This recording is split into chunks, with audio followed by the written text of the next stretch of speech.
Yo. Oh, hopefully leaking my stream URL isn't bad. Am I live? I never know. Pop out chat. How do you... Oh, the chat's already popped out.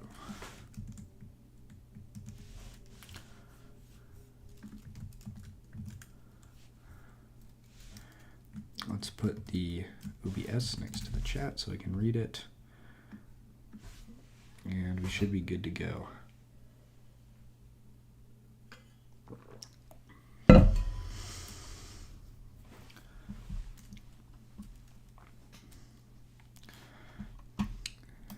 Hopefully Mithril and Viral Osami are still around. Pretty sure Mithril is unemployed though.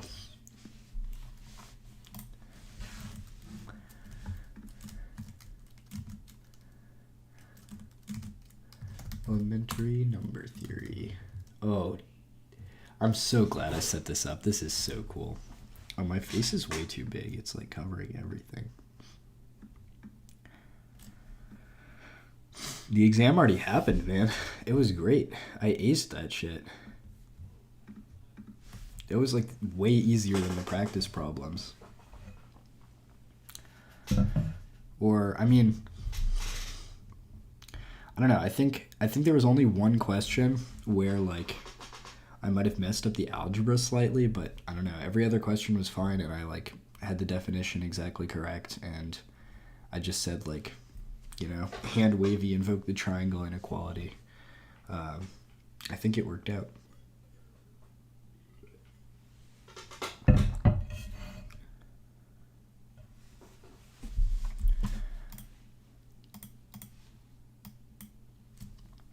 What up, new 7MD?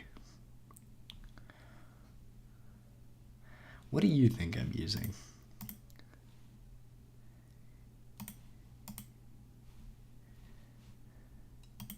Fan funding. I've never looked at these different features of this thing.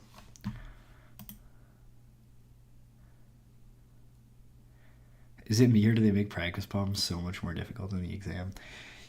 I think it's not you. I think that's pretty typical, but it depends on the professor. I have a hypothesis, though, about math and about things so if you're not at a very prestigious school, if you're at a state school or something like I am, I suspect that they kind of make the exams like a bit easier than practice, and they grade pretty they allow you to not like be as rigorous as you totally should be, because they don't want people to drop out, because then they don't pay as much tuition. Like if you're at MIT or something, that's probably not happening, but at my school it's the case for sure. Especially for something like you have to take real analysis to pass. They're not going to fail people at a real analysis because they want their money, unless you really fucking fail badly, but I don't know. I think they grade pretty leniently these days, more leniently than they should. My Vim config's on my GitHub. Big Pepe. The math help is here.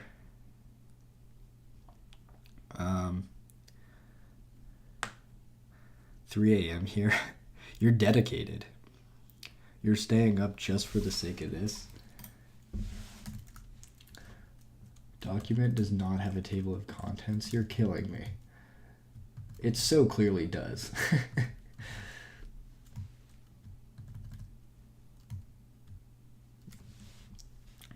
Someone asked a question that I thought was funny. Oh, do your classmates know about your channel? Yeah, a lot of them do. I wonder if any of them like ever watch my streams though. That would be funny.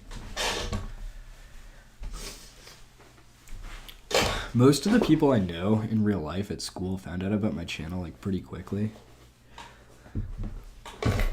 Like once one person knows, they kind of share it around. So that secret was out quick, but like luckily by that time I had like 15K subscribers, so like, and it was growing quickly, so it like wasn't that embarrassing. I don't know. If you have an unsuccessful YouTube channel, that's embarrassing. But couldn't sleep when I found out number theory was getting streamed. You need to sleep, bro.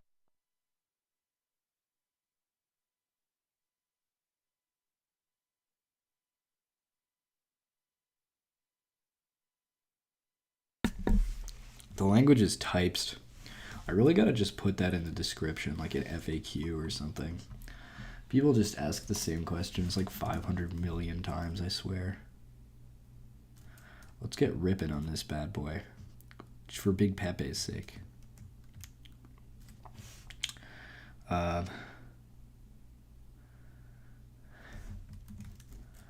Yeah. I don't really have any math tips for you for data engineering, sorry. I wish I did. Math tips are kind of hard to give. Because it's like, I guess like study a lot or something. Okay, I basically just leaked my phone number, but that's okay.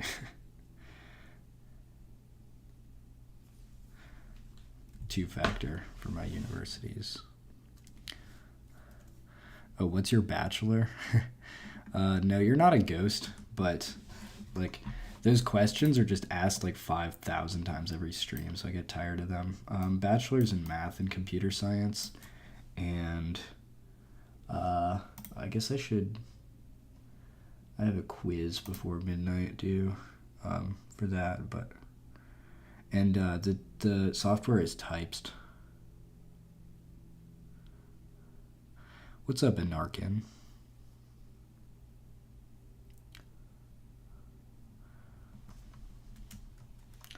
All right, elementary number theory. Homework 6. It's due tomorrow, and I have not started it. All right, let's write down what this is.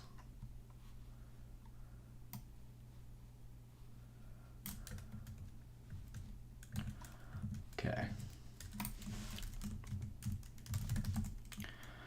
I really should like just ignore PDFs, honestly. Okay,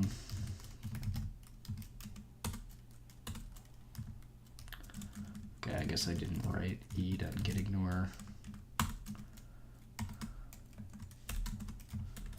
How do you like do a double glob like this?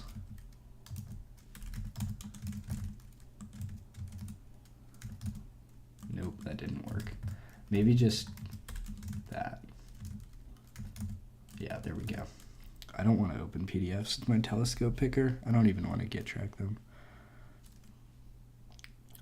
Okay, well, yeah, I didn't want to say this, but you could look up my area code and then just brute force the last 3, because there's only, what, that's 10 to the 3, 1,000 combinations.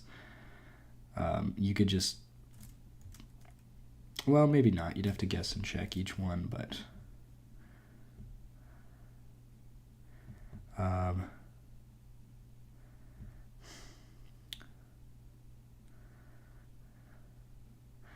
I would go over that CT, but there's many YouTube tutorials I've put out of exactly how to set this up. Do you have an algebra course before number theory, or is this your first intro? I had an algebra course, yeah. Abstract and linear. Okay. So we want to grab the latest, make that 6. And then paste in what the homework is. So it's section 10, 15, 17, 4.2. This PDF is really bad. I can't search in it. Can I see like a document outline? How do I zoom in? 4.2. Is this even the right textbook? I swear like Zathra could handle this fine.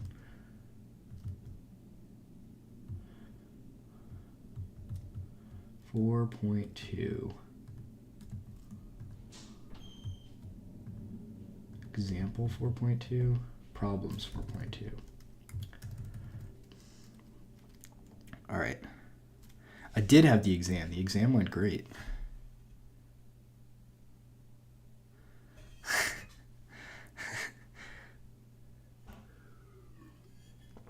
Chowie Plays just kind of says that every time. Do you use AI often? I only use AI for secretarial work that's like, I don't know, scraping large amounts of data or formatting large amounts of data. I don't really use it for anything in school because that just defeats the purpose of like what you're trying to do, which is build like foundational intuition. Like if you want to just automate your way through school, that's perfectly okay, but you have to expect a certain kind of lifestyle if you do that, which is going to be like placating managers and like just being kind of a cog in the machine. Whereas like if you want to go far in life, you have to build foundational intuition for things. And yeah, like just kind of cheating your way through the systems will get you like, I don't know, moderately far. You'll make an okay income, I think. And you'll just have like a normal middle class life probably. But yeah, I don't do that because I don't want to. Yeah, it sucks your soul out. You can get really effective at using AI if you're a senior engineer to code, but not. I'm not. Yeah, I do remember some of the problems on it. It was like, basically, it was a convergence. Obviously, there were a couple convergence. There was a compactness. I don't know. There was nothing crazy on it. Yeah. They, yeah, no. A couple compactness problems. I don't think there was anything insane. Like they gave me for continuity just like a polynomial, but it wasn't even an exponential polynomial. It was like 2x minus 1 or 2x plus 1. And it was like prove continuity at a point, which is just really easy. And like it didn't even need the binomial theorem.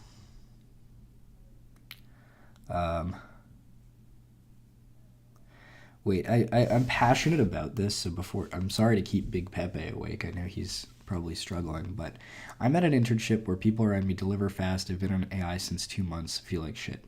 I've been in a very similar situation to you, and it took like a lot of courage to like, or just, it sounds like you know that what you're doing is kind of fake, but it takes like, it's tough when everyone around you is kind of consumed by it and like believes it.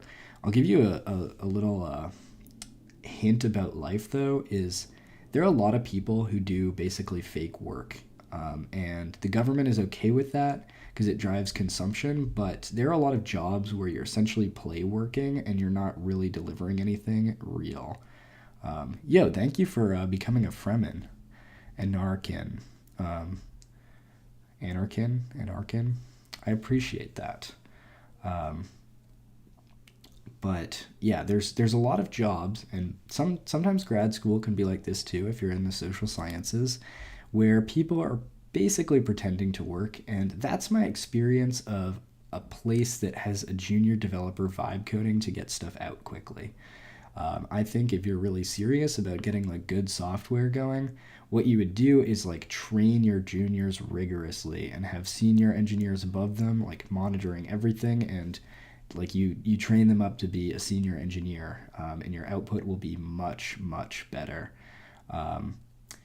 Yeah. And yes, a lot of jobs are fake. I'd say maybe 2/3 of jobs are fake. There's a Luke Smith video about this, called Jobs Are Fake, the Economy is Fake. It really will blow your mind. It didn't blow my mind. I was like, yeah, this guy knows. This guy has eyes.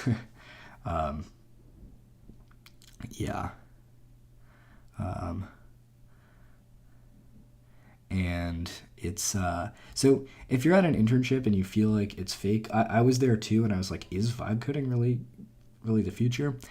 Nothing that company was producing was like there were too many people at the company I was working at for not enough produced software, and I think a lot of them just wanted to collect a paycheck and be normal citizens. And there's nothing wrong with that life. It's very noble in a way. Like, I think a good amount of people kind of recognize their jobs are fake and they go along with it anyway. And if you're just raising a family, living life, that's cool. But if you want more out of life, which it sounds like you do, Ketson, then I would stop vibe coding and really like drill fundamentals and do some kind of project that really pushes you out of your comfort zone.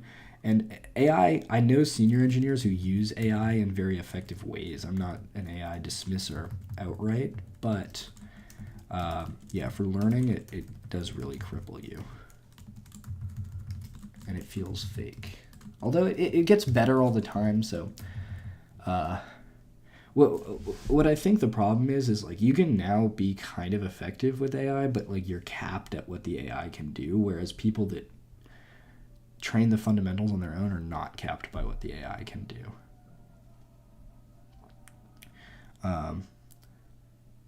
Yes, it was kind of crazy realizing a lot of people only work like 2 hours of a 9 to 5 and are just fucking around and pretending for the rest of it. Man, when I got to my corporate job and I saw that was the situation, I was mind blown. Yeah, I didn't realize just how bad it is. Yeah. Yeah. Zuck isn't a great example why you should drop out of college. If you're already developing something cool, drop out. If not, get your degree. So I don't hate degrees at all, honestly. I used to be a degree hater, but if you're really actually trying to do the material they give you, it's really good. Astra Sam Dev just don't work. Facts, dude. You hitting the blunt today? Dude, I can't hit the blunt because I'm bipolar. Like, if I hit the blunt, maybe I'll go, I'll start hallucinating. I'll go psychotic. I would love to otherwise, though.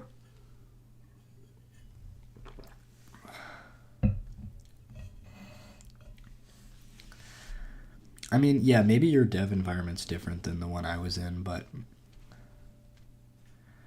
because I feel under pressure if I take too much time on a feature, it's weird. Yeah.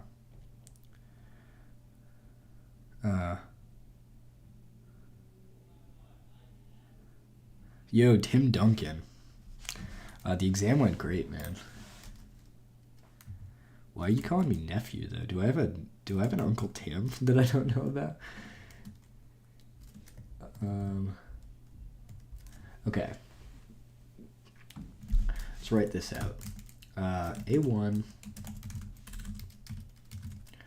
A2, AN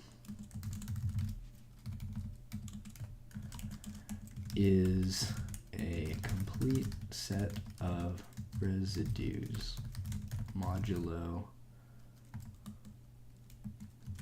n, and GCD, want that in math blocks probably,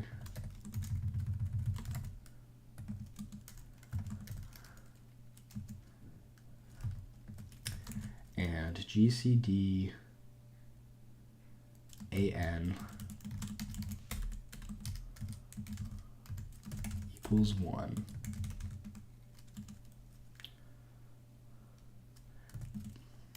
Prove that A, basically A times that sequence. Oh, yank inside math. Oh, beautiful. Oh, yes. Yes. Oh my God, I've got the V inside math. Oh, yes, that shortcut is just chef's kiss. Prove that that is also complete set of residues modulo n. Residues mod n. Hint, it suffices to show the numbers in the equation are incongruent modulo n. Alright, I'll take that hint. This PDF does not support selecting its text. So if the authors could like kill themselves, that would be cool. To show that the number in equation are incongruent mod n. All right, I'm gonna write down all these questions. We'll see if anyone like jumps out to Pepe because he's got to go to bed.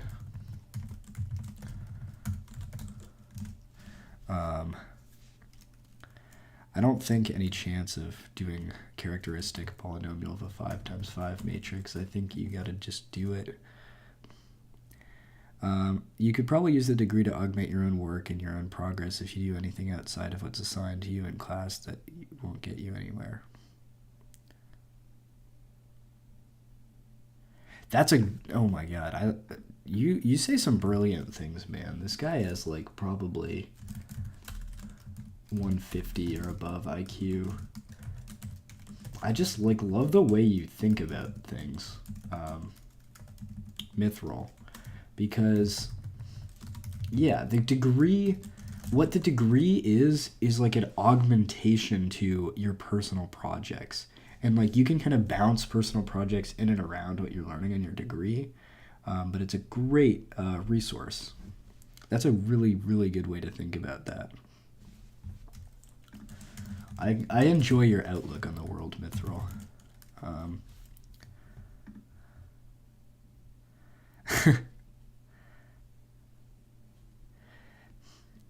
I see the solution for 10, but I won't spoil it. Of course you do, Alexander. Hating on higher education is very forced. Misinformed jester maxers will pretend that most degrees are for courses like shrimp, imitation, dancing theory, or something. Yeah.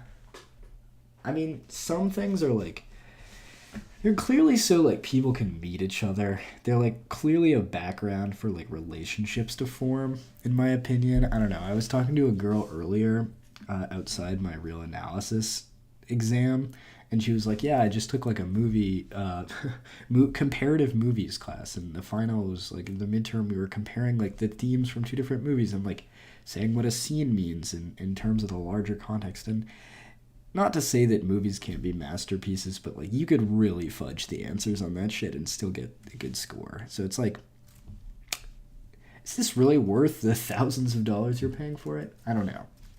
But if you're looking to go find a mate, that's it's certainly a common way to do it. Establish that if A is odd, then for any n equal to 1,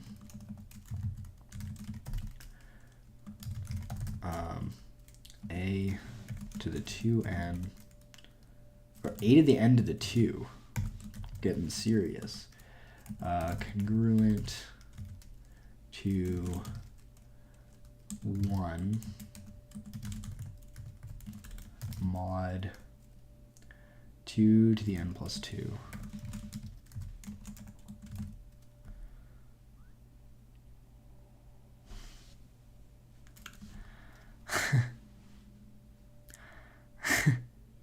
You don't talk to girls looking to find a mate?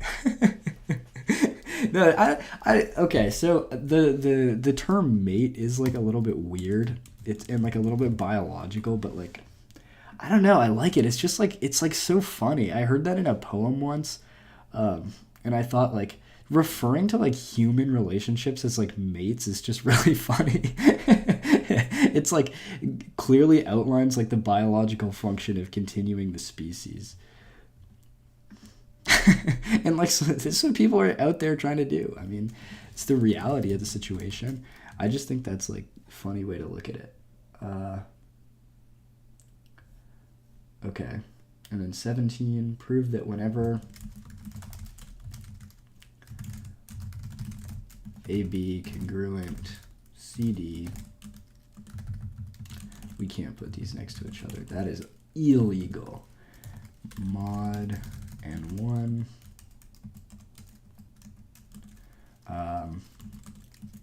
and C congruent to C. Wait, what? Oh, B congruent to D. I want to highlight. You can't. Yep. These guys need to be killed. Whoever made this PDF needs to be killed. They need to be put down. Mod n with GCD Bn equals 1, then A congruent to C mod n. Let's see if I have that right. Whenever a, b congruent to c, d mod 1, or mod n, mod n1, what? Mod n. I don't know where the n1 came from. Mod n and b congruent to d mod n with GCD b and n equals 1, then a congruent to c mod n. Okay, we got it. Let's see, did I miss anything? I also see the solution to 15. You guys just love feeling smart, don't you? Or being smart, I guess. You actually are smart. It's not just a feeling. But the best source you have for getting a degree is pestering professors to give you advice with your personal projects. That's also amazing advice from other undercover senpai. I hate that I had to say that out loud. But yeah, that's like using your professors.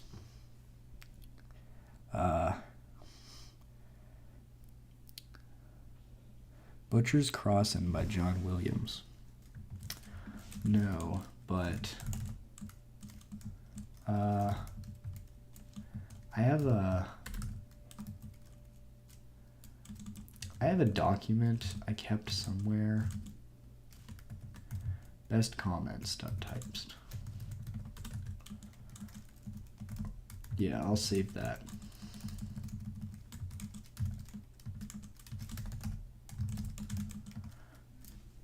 Didn't John Williams compose the music for Star Wars? I'm being mean, I'm sure there's... I don't know how you grade subjective interpretation on movies. Do they just grade how pretentious you seem and write the review or something? I'm being mean, but yeah, how can you get out of it? Oh yeah, no, I do not say that to girls. Of course not. That's kind of facts though. Talking to girls is cringe. Spend more time on your personal project. I already did that side quest, dude. It's nice, but like until you find the exact one you want long term, it's just a waste of time. That's my opinion.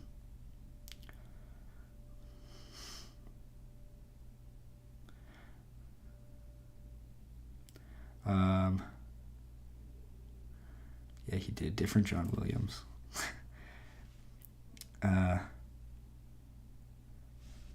I bet your pops have some blunts in his office. Dude, you know he does. He's a classics professor at the University of Vermont. Obviously my dad is a stoner. Dude, I've smoked weed with him. Some of my best ideas came from... Dude, talking to someone with a PhD in classics while stoned is mind-blowing. Holy shit, do they know a lot about how the world is going.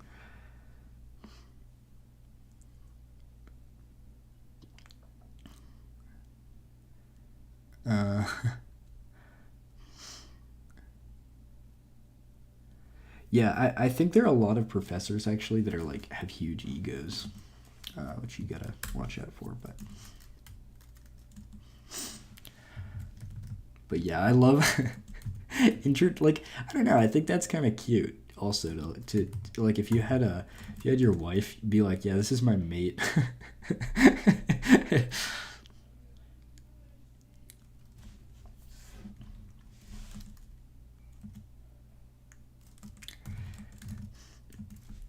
Dude, yeah, my dad is awesome. Like, I straight up, I think like my first manic episode was because like we were smoking weed and he was telling me about like the early government structures explored by the Greeks, and I was like, holy shit, oh my god, that's so cool.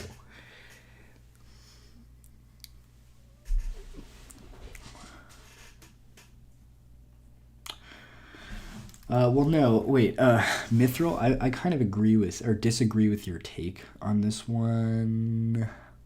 Well, oh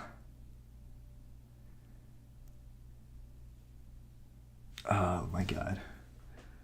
What, I don't think building relationships is a waste of time even if nothing comes of it in the end. I do think that for... I think it's worth trying, but in terms of like long-term life partner, my experience before was that like So I get like really into everything. I like hyper focus, and I like hyper focused on making the relationships really good. And both of the girls that I dated previously, like I built it up a lot, and then I was just like interested in my personal projects, and I decided like, I don't see myself with these girls long term, so I just like cut them off both abruptly because I don't know, I just wasn't invested. It didn't bother me emotionally to do that, but it was like pretty devastating for at least one of them. I don't know the other.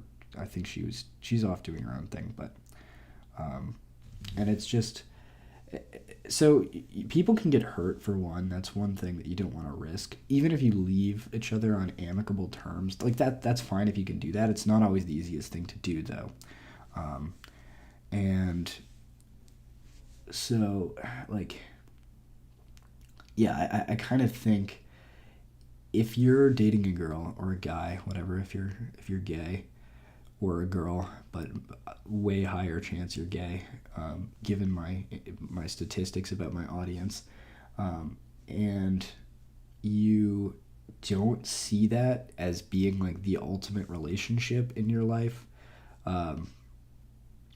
then I honestly don't know that it's worth it because you should be moving on, focusing on other things, focusing on finding the person you do think is you're going to be with long term.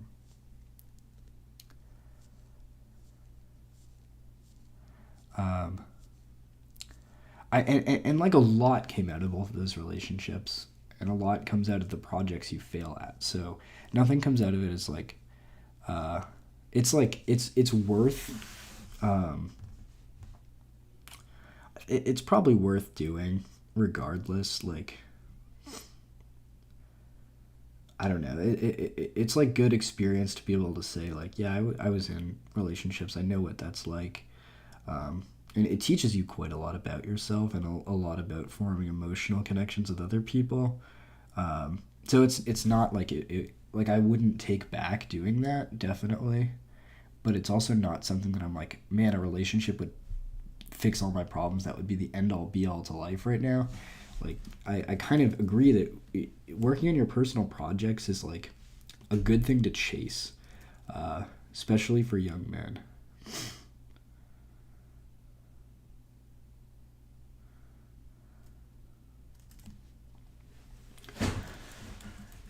And like just don't feel like societal pressure to be in a relationship because I don't know, it ain't all that. It's cool, but it's not like the only point of life. Especially for me, like my happiness is like in my own projects and outputting things really for now.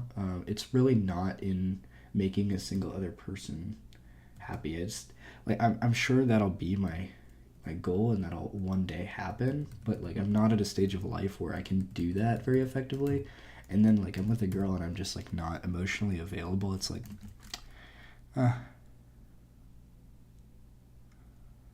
um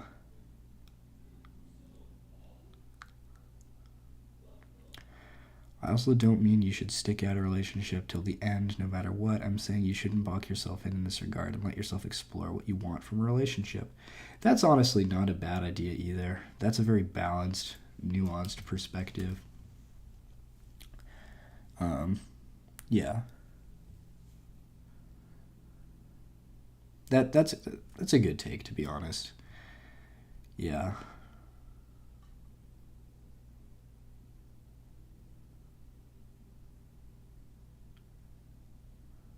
Um,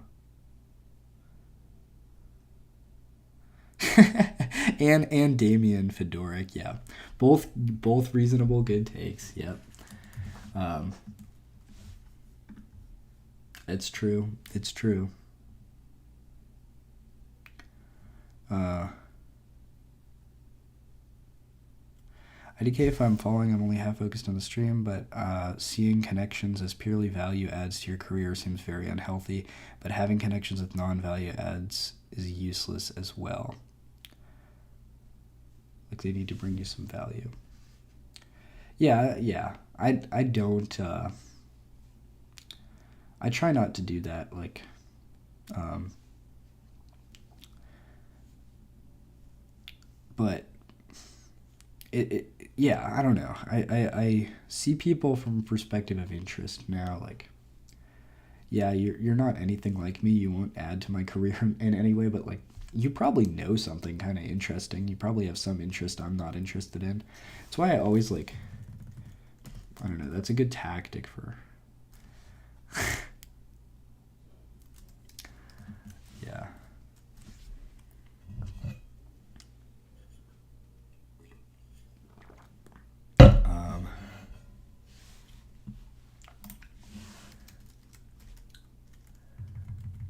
Text editor is easier to stream than paper. 1. Use the binary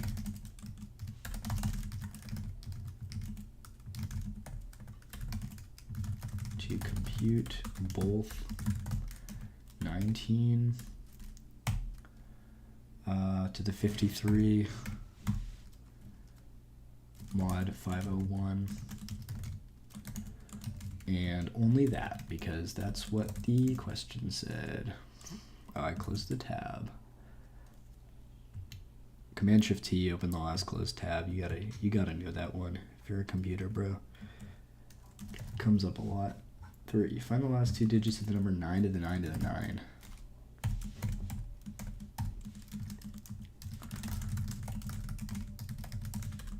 Fuck, that's gonna be a big number.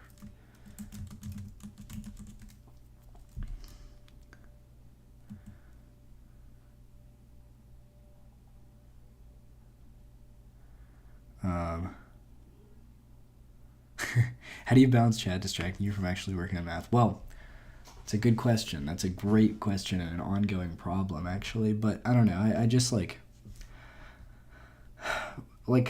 right now I'm just kind of writing down the homework, interacting with people.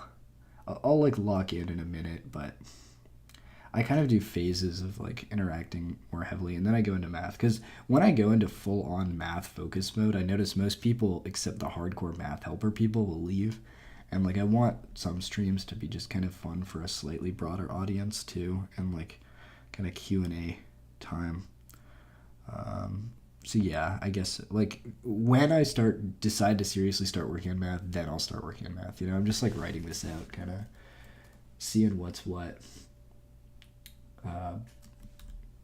And 9, find the last 2 digits of 9 to the 9 to the 9. Hint 9 to the 9 is congruent to 9 mod 10. Hint 9 to the 9 congruent to 89 mod 100. I guess I'll write out the hint.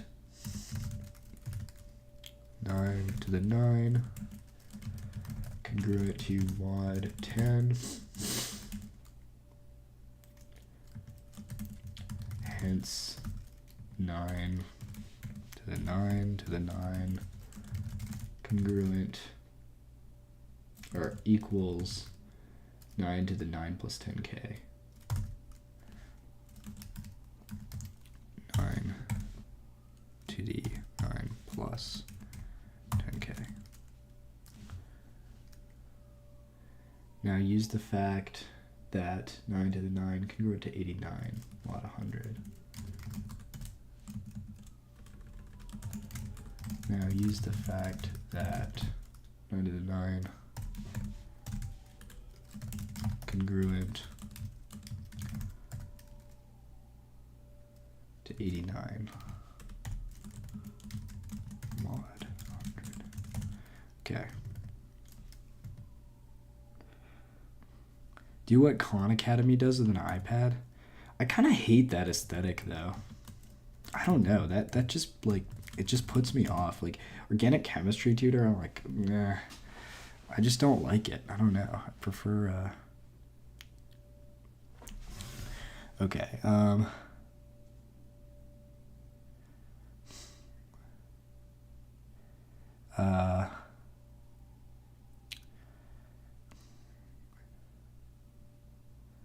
Plus, why not? Oh, referring back to is a great argument. I didn't think about that really. Using paper, lame, ASL. Wants the Earth to die of global warming? Obviously, you might not look at a relationship from such a utilitarian perspective, but ultimately all your relationships are built on both of you benefiting in some way. This is completely normal. Absolutely. Yeah. I mean, yeah, some of them I think approach closer to true neutrality, where it's like our relationship is good because we don't want it to be bad. You know, like if you're maybe living with someone like a roommate, like your relationship is, I don't know. I have a pretty good relationship with my roommate, but you're living with multiple roommates. It's like, well, we don't fight because it would be really inconvenient if we were to punch each other all the time. Or like that's kind of your relationship with strangers, but that is utilitarian too.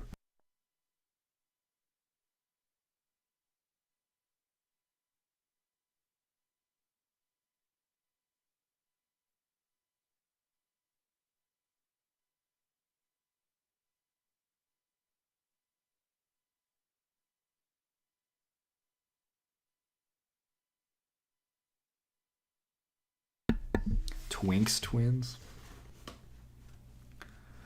I just got here, but I tend to have relationships where both harm each other a lot, and I think that's cool. Oh, that's going in the best chats.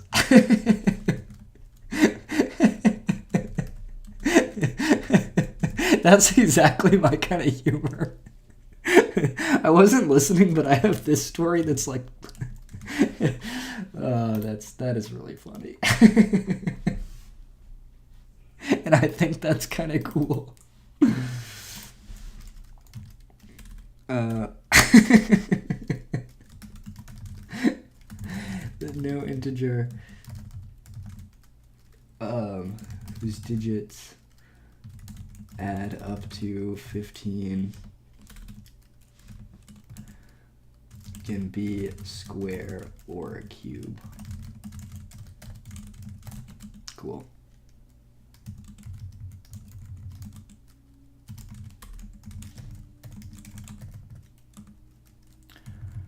We don't need numbering. Get rid of all of that. I kind of like this color theme. I kind of want it for my preview too. Let's see if we can pick color. Copy that to clipboard. Okay, let's do set text white. Set page fill color.rgb. Types does a weird like glitch where like RGB can be hex. I guess it's not a glitch because it's like good. It's like a good feature. But okay, let's see what this looks like.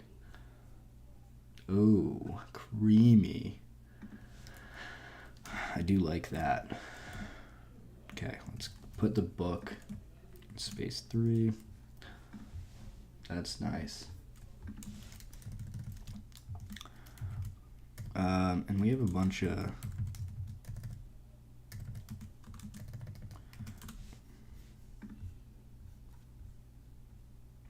okay, it's actually kind of weird to me that we don't have problem statements. I feel like problem.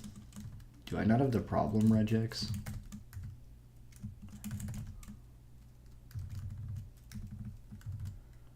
I need that. I need that for my sanity.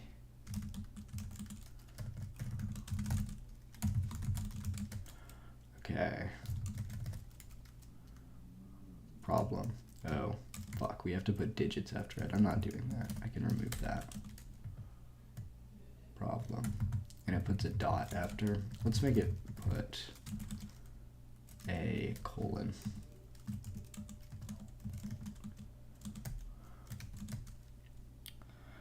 Okay. Problem. Problem. This should be a hint.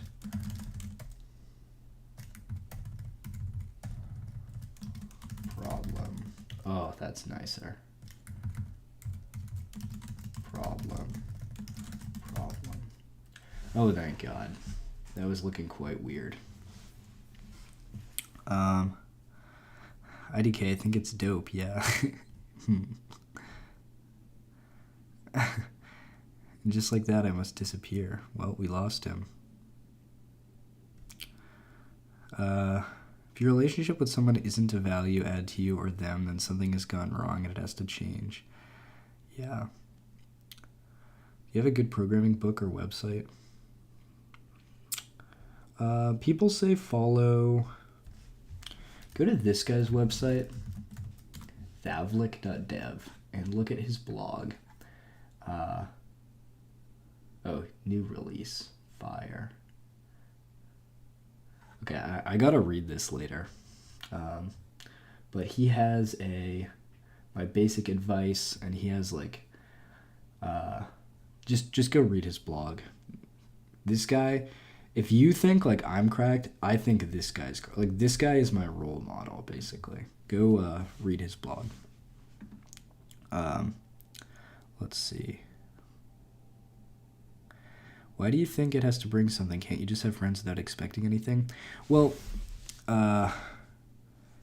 yes, no, because like being friends is like you don't expect anything of each other, but you're both friends with each other because you enjoy being friends with each other. Like, it's not like... when you start talking in utilitarian terms, it sounds like everyone is like you're like exploiting them for some reason, but it's like, that's my friend Tim because Tim's like funny. And I'm exploiting him because he makes me laugh and feel good. And like Tim is like, yo, we're just friends. It's like... It is utilitarian. You both just enjoy each other's company. It's like good for both of you. There's like... It's like you're not really like extracting something against their will, but like he's just a chill guy. And it doesn't cost him anything to be a chill guy, so he's like perfectly willing to be a chill guy, and you're also like he also likes hanging out with you, so it's like I don't know. How much for him to teach me everything he doesn't know?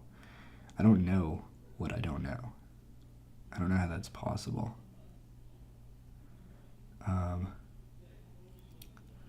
Joint and some powder.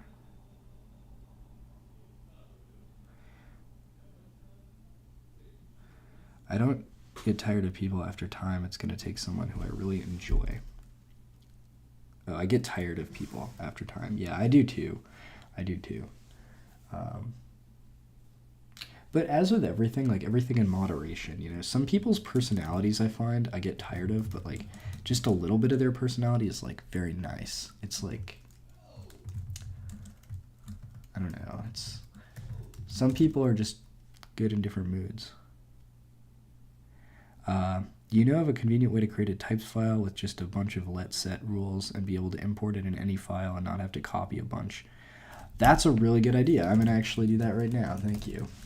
So yeah, the way you want to do that is to create, so in my homework directory, I think Prelude is how these are usually called. So let's create that. And I know my analysis is the most up-to-date one. So let's yank that. Yank entire paragraph. Okay, and then paste that into the Prelude. And then there's also a couple other things in number theory, the latest homework. Just search through my buffers. Okay, so there's also this theming that I kind of like, so I'm going to copy that over there. And now what you can do is in here, in our homework 6, I'm going to delete that entire paragraph, and we're going to import prelude.type. It's not showing up, which is weird. Oh, I guess this goes from the root, so it would be homework / prelude. What's the full path of this file? Homework number theory. Should just be prelude.type. But I'm not getting completion. File not found. .config homework number theory homework. Searched at. Oh, okay. So we're getting a problem here where this is the it's searching relative to where I am, actually. So it's searching number theory slash homework. So I do have to do a dot dot slash. File not found. Config homework. Okay. So that should have worked. And I think we have to do import star, so import everything. And why is this throwing an error? Cong. And I guess in our prelude we can have Cong. Let Cong equals Cong. So now we're good, and we don't have to update anything other than the prelude. So it's a simple import statement.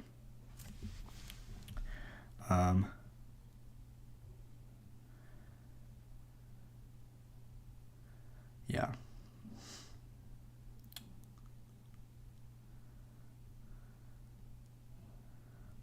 Let's it show rules. Yeah. So that's about it for that. There is, I mean, you could make, if you wanted to really make it into your own template, you could there's a specific place on the computer you can store things, and then you can do a import from, it's at local, or yeah. So I can import this local tiny set I used to use. Don't use it anymore. I think it's kind of trash. I wrote it when I was a noob, but you can store things in a local area, and you can also store things in, well, you can store it in a local preview, but yeah, you can just access all the preview packages like that. That's how you import packages. I really appreciate you asking a question about types, because normally people are just like, what is that? Is that not LaTeX? But an actual question is good. Yeah.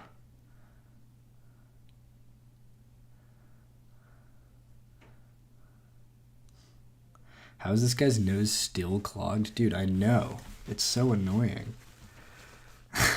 I'm sick.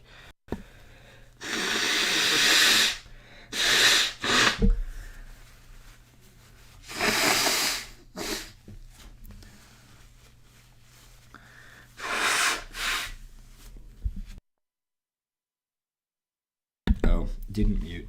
Oops. Too bad. Deal with the consequences. All right, I suppose, tragically, that I should actually start working on math and stop reading chat. Why is my preview not updating? Oh, I closed and opened the buffer. You know what? I'll do section 4.2.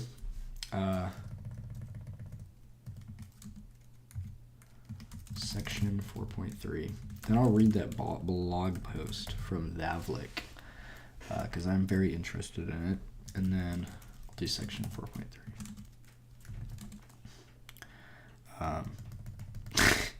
Alexander wanted this to start. Okay. I closed the wrong preview window. Or did I? Why is nothing updating? That tells me something is broken in the compilation. Failed to load file, access denied. Homework, number theory. Why did that happen? Failed to load file, access denied. Right where we import. Oh, that's because types has a very rigid directory structure. Ah, that's fucking annoying. The imports and types are sometimes a little finicky. You know, this is I just want to get to doing this homework, so I'm just going to put it in the same directory for now, which is not what you should do, but there we go. And it looks like our regex show rules don't work. But I think we could do show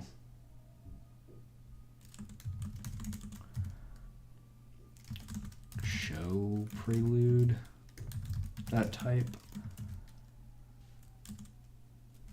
No. You know, I'll do this off stream. I'll figure out a way to Like, the imports are not fucking working. But I guess it's good to have a consistent prelude anyway, so it's not a loss. It's not a loss. But where did I lost that on my clipboard? There we go. Finally, okay. Sorry for the delay, Alexander.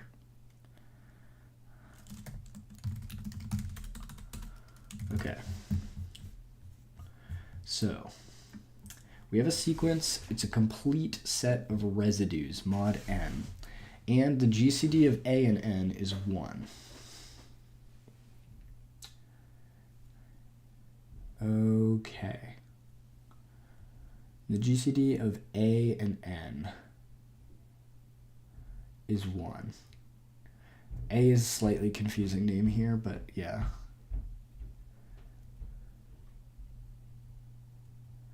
Prove that A times that times any of the residues is also a complete set of residues mod n. That's interesting. A times all of those is a complete set of residues.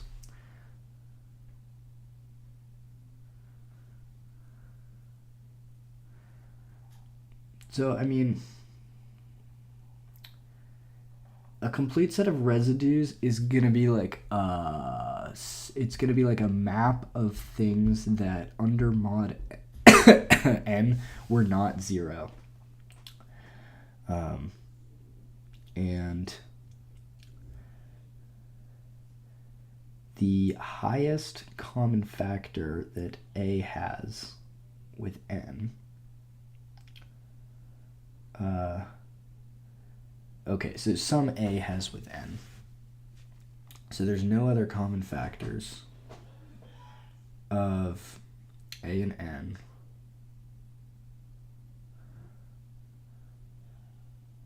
multiplying through by A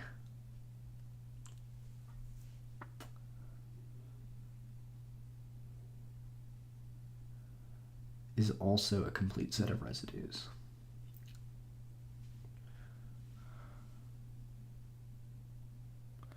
Notation is a bit abusive. Yeah, I mean, honestly, what's stopping us from just saying this is a B? Nothing. Nothing at all.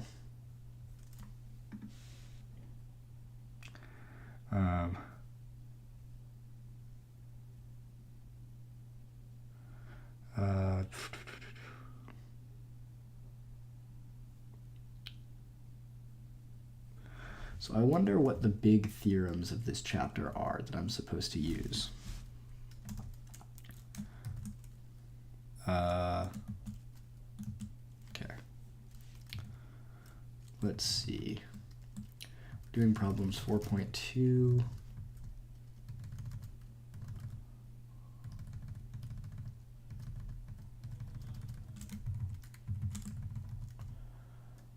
Basic properties of congruence. Okay, so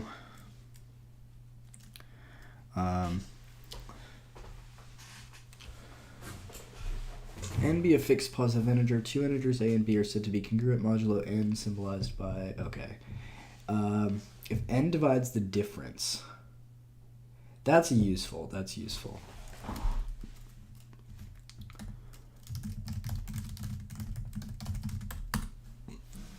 If a divides, or if n divides the difference,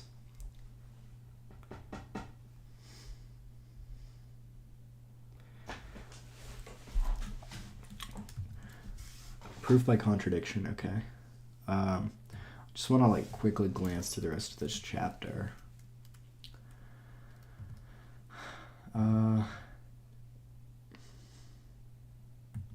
Yeah. For arbitrary integers a, b, a congruent to b mod n if and only if they leave the same negative. Okay, that's just what congruence is. Let n greater than 1 be fixed and a, b, c, d be arbitrary integers, then the following properties hold. A congruent to a congruent to b. Okay, so identity, reflexivity, transitivity. It's an equivalence relation.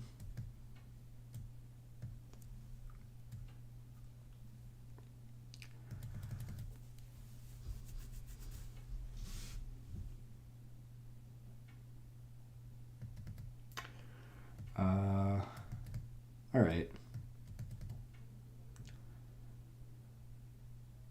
Carrying out certain types of computations. This is interesting. We're going to have to do some of that in the future. I think contradiction is unnecessary since you get a multiplicative inverse mod n with Bezouts. All right, I'm like fucking starving. I'm going to have to go get a bar, but I'll be right back.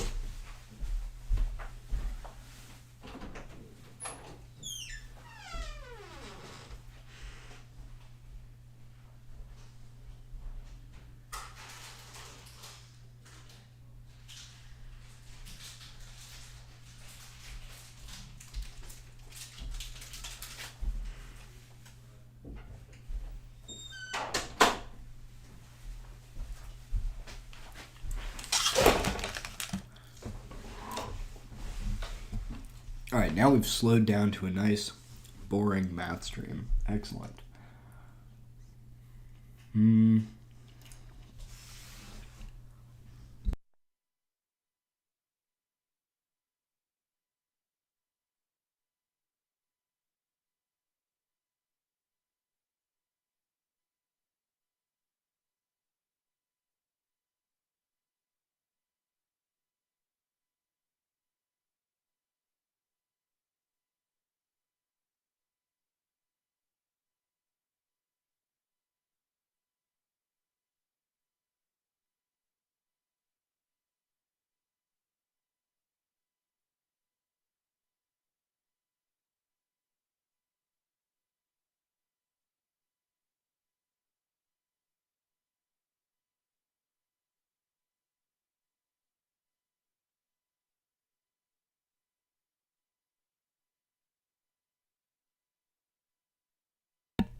Nah.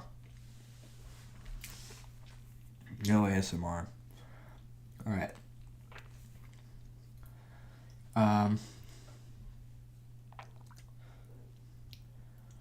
Okay.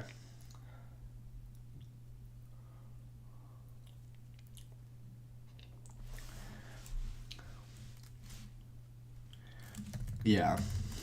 That's what the hint also says. So that's a good sign. Assume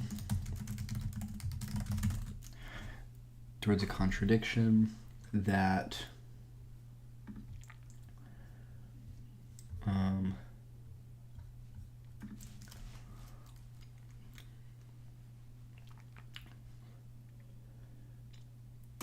assume towards a contradiction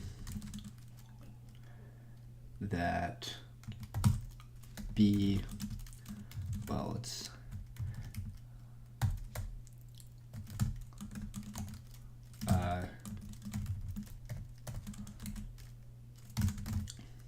is not a complete set of residues mod n. So what would it mean if something wasn't a complete set of residues? I guess it would mean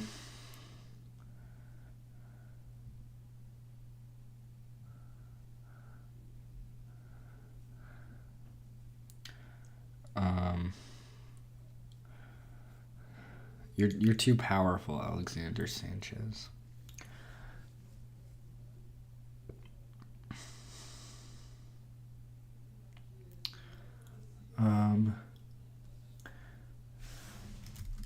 Oh, what the fuck? Why is that in my...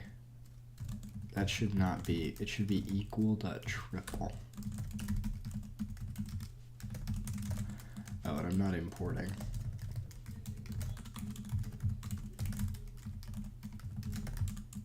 There we go. Oh my god.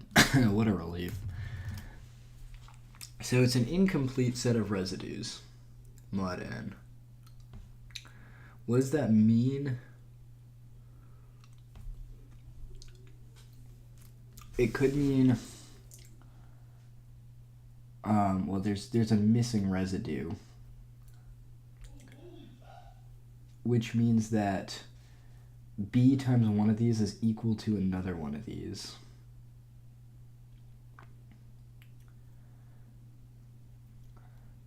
Or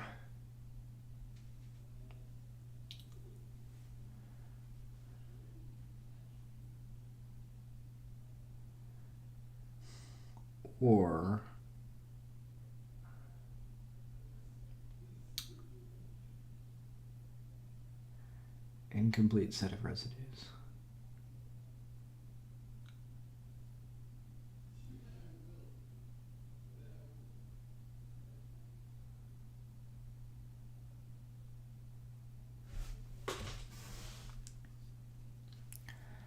Do you have a definition of complete set of residues? That would be good. I'm not sure. But yeah. Means each remainder mod n can be uniquely represented by an element of that set. Each remainder mod n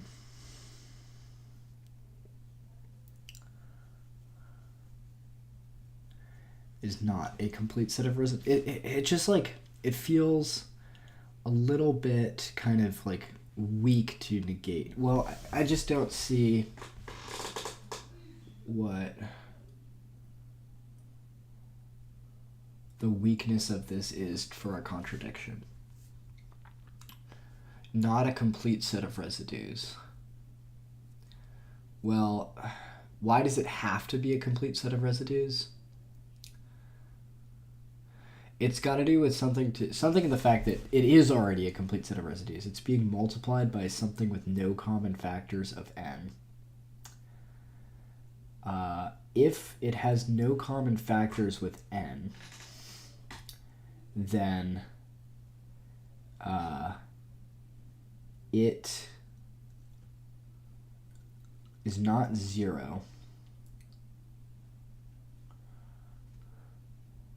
It's some number, some remainder. And well, okay, basically we know that it's a residue itself. So we're multiplying a complete set of residues by another residue.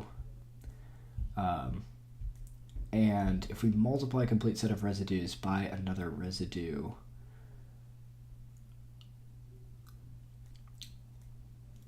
why would that be also a complete set of residues? Well, I'm thinking forward again. I have to think as a contradiction. So prove that is not a complete set of residues.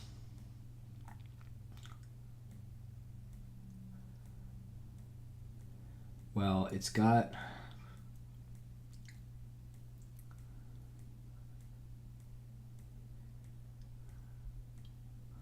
well, what can we say if it's not a complete set of residues? There exists a residue that's not in it.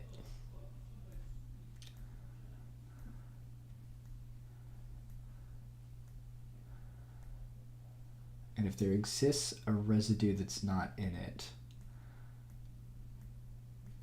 there exists some number mod n. Whose residue is that?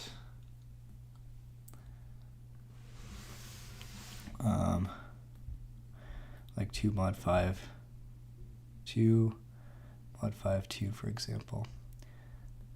You're on the right track with what you're just saying. You need to show that two elements being congruent leads to a contradiction. Just write out that congruence. Oh, okay. So I think I see what you're saying. So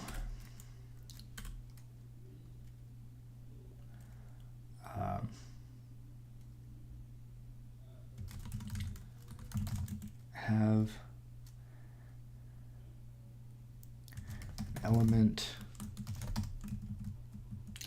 towards a contradiction that is not a complete set of residues mod n.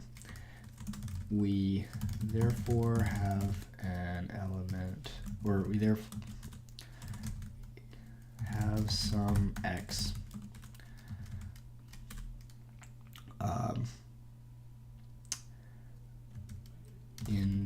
not in the set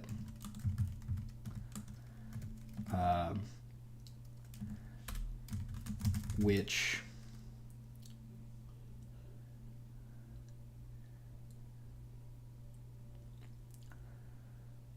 is a residue of n.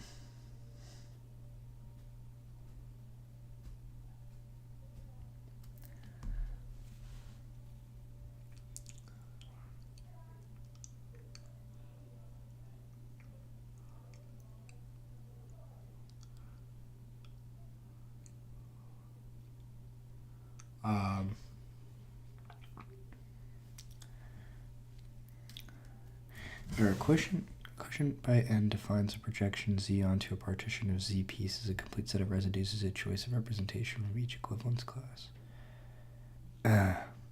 Basically, the fact that B has no common factors with AN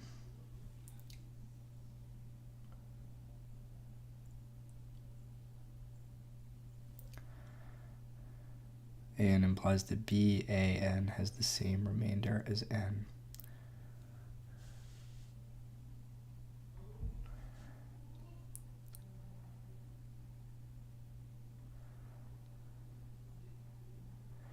I mean, GCD BN equals 1. Basically, the fact that B has no common factors with AN implies that BAN has the same remainder as AN mod n. B has no common factors with AN.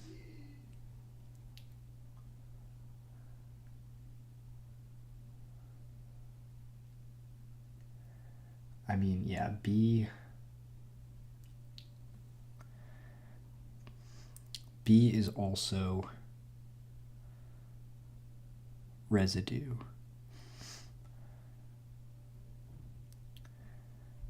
Factors with AN implies that B times AN has the same remainder as AN mod.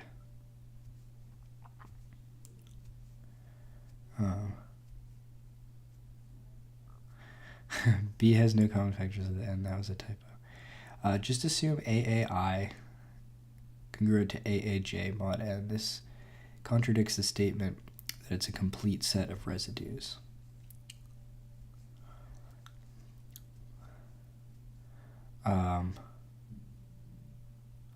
Just assume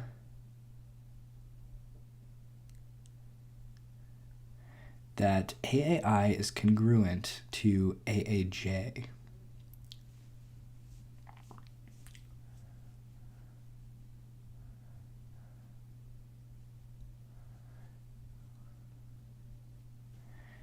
This contradicts the statement it's a complete set of residues. Well, we're assuming it's not a complete set of residues. Is that what you meant? Assume there's a contradiction. B is not a complete set of residues.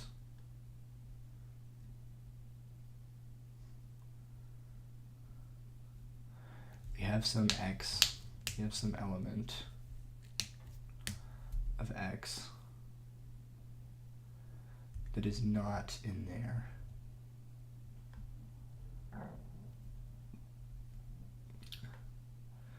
Prove that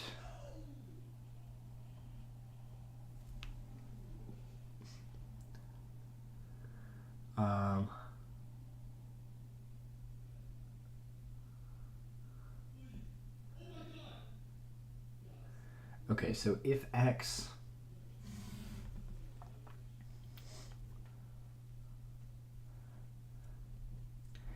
should not be congruent with anything in there.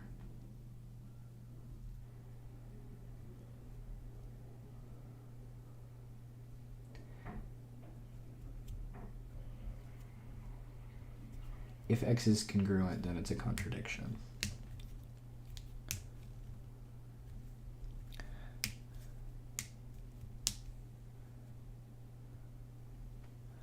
Like if x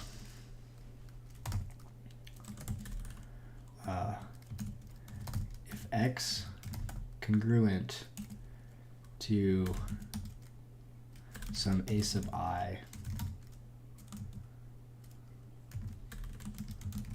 mod n,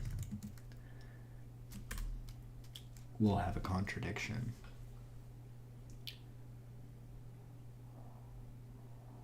Well, some BAI mod n.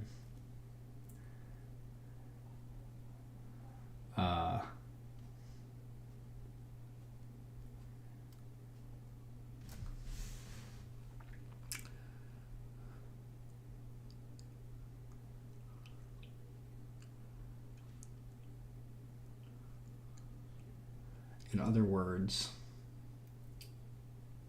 that's just one.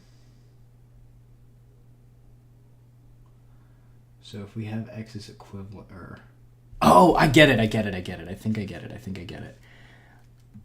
It just clicked for me. So x congruent to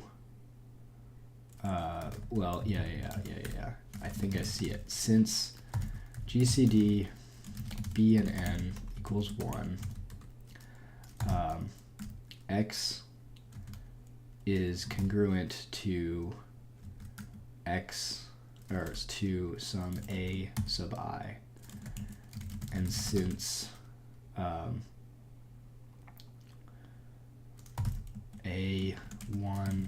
a2, ... a n is a complete set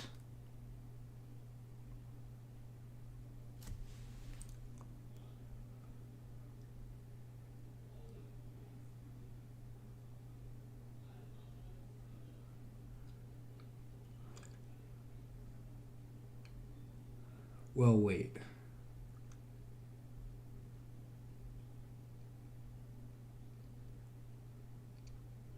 Yeah.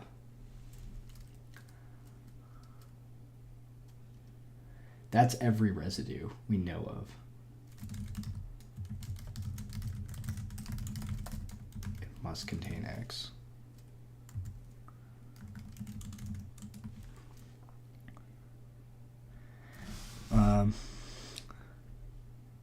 There's no reason to use contradiction here. N implies AK, but AK inverse plus BAK. That's a sketch of how to do it directly. No, I think that's incorrect, unfortunately. Okay. GCD BN doesn't imply that B is congruent mod 1. GCD BN doesn't imply that B is congruent to 1 mod n. Wait, GCD BN equals n? We have the GCD BN equals 1. B is congruent mod.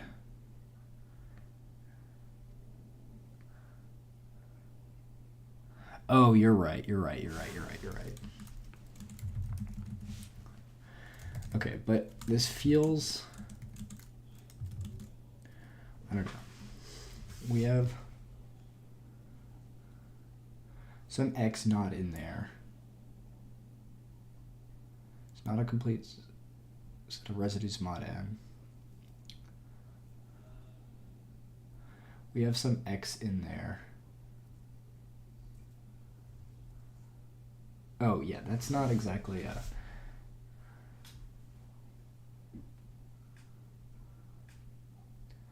Some x in there.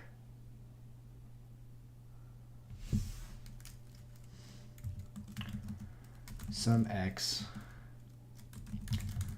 which is congruent to some value mod n.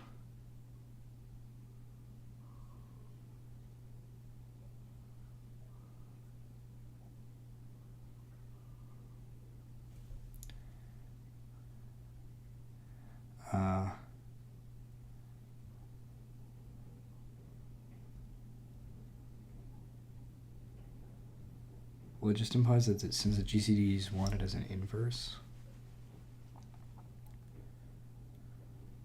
the idea is that you're headed in the right direction nonetheless. Assume towards a contradiction. It's not a complete set of residues. We have some x.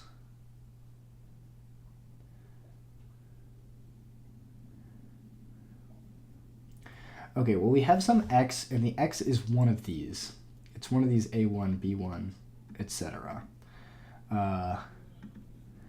But it's not one of these. And so that means that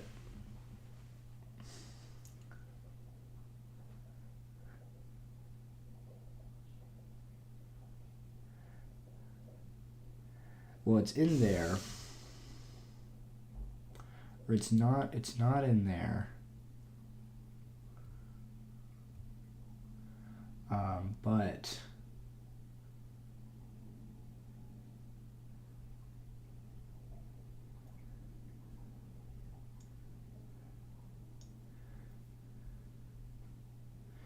what if we show, I might be overthinking this, but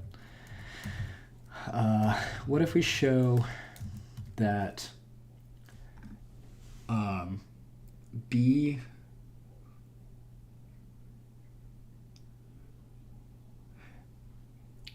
an arbitrary, like, B times I, this is kind of proving it directly almost, or an arbitrary B times AI is in A1, A2.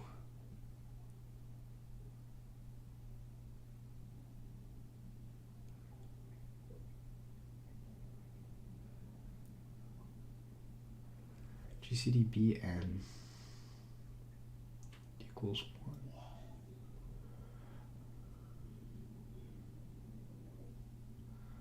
Minus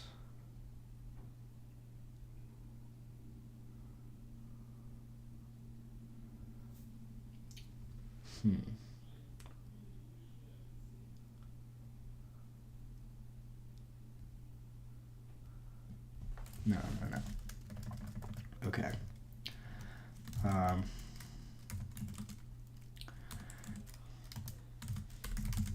This X. Oh.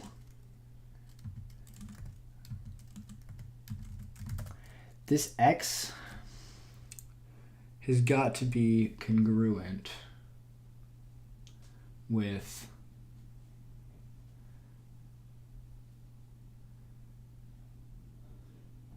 some AI in the set.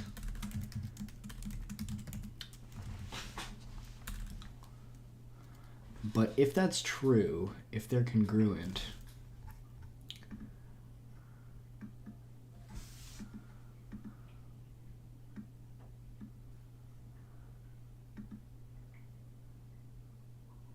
mod n, I have to make use of this statement, and I like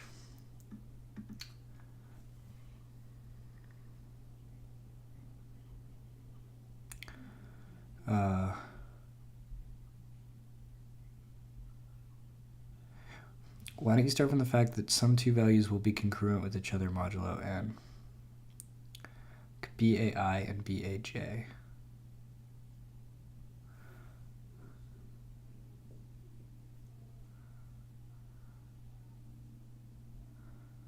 Oh. That. Yeah. Yeah. The x is really messing me up here. You're right, you're right. That is a better way to look at this. So, okay. Mod n. We have some BAI equals BAJ mod n. Well,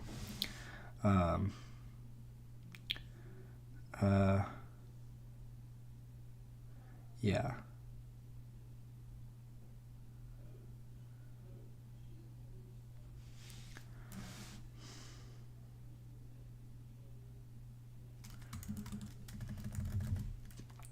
And then because of Bézout's lemma, we can successfully divide by n. Wow, that is more straightforward than I thought.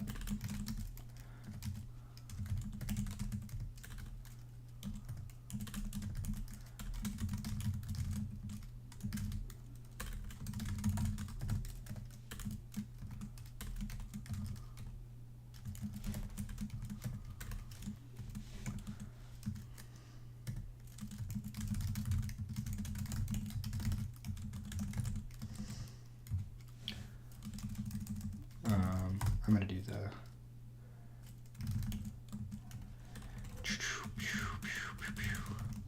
okay.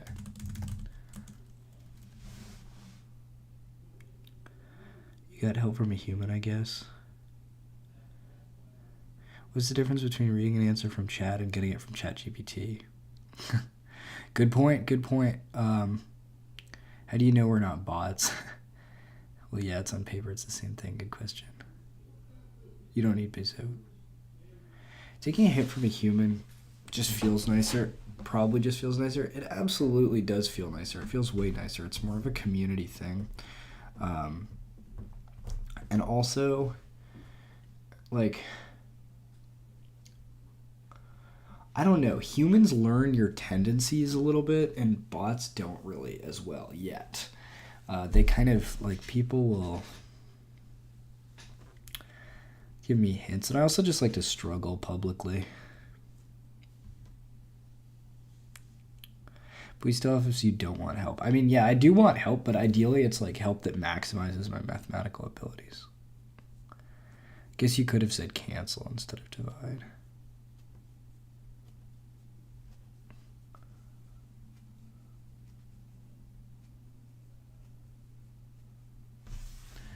Wait, this B subscript is wrong.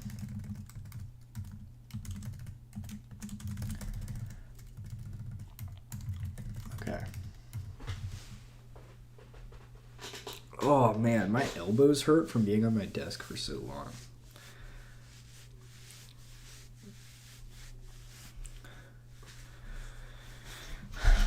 My thoughts on philosophy as opposed to mathematics. I really like logical philosophy. I think that's cool. Ethics and stuff is also cool, but it's like less my speed.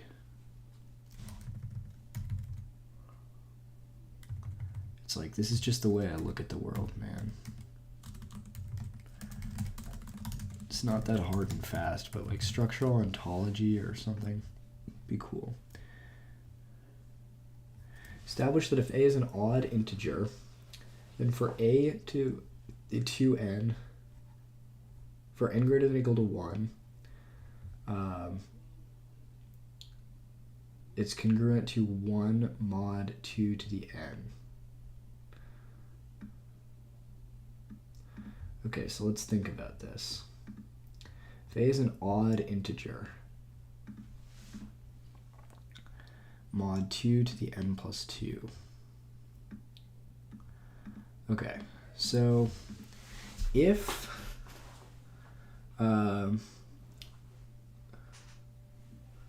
it's odd, it's going to be 2k plus 1, and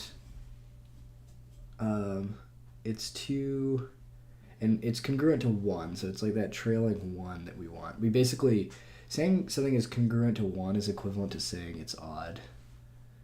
Well, no, it's actually not. That's true if it's congruent to 1 mod 2, but our mod keeps going up. So if it's 1, we're saying 2k plus 1 squared is congruent to 1 mod 2. Or mod 8. It's congruent to 1 mod 8.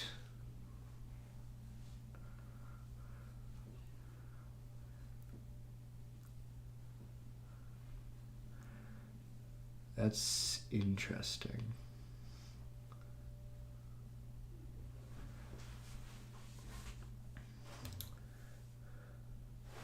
So, I don't know, we're looking at something like 2k plus 1 to the n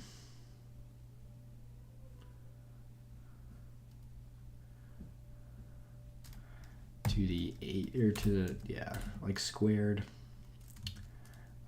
and are congruent to 1 mod 2 to the n plus 2. I just want to look at some small cases and see if this is congruent to 3, which is 8.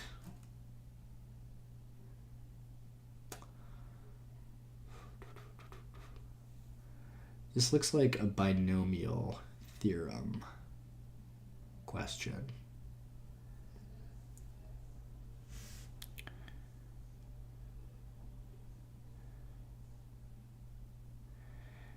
Yeah, I need to do this homework, sadly.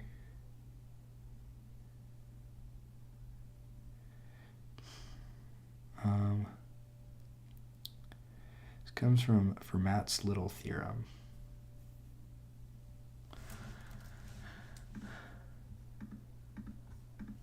And Fermat's little theorem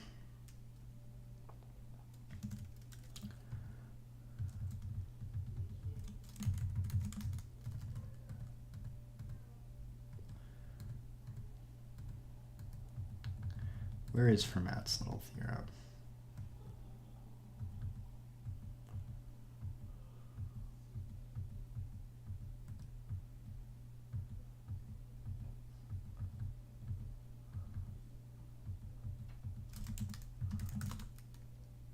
Or I guess it's Fermat, not Fermat. Fermat.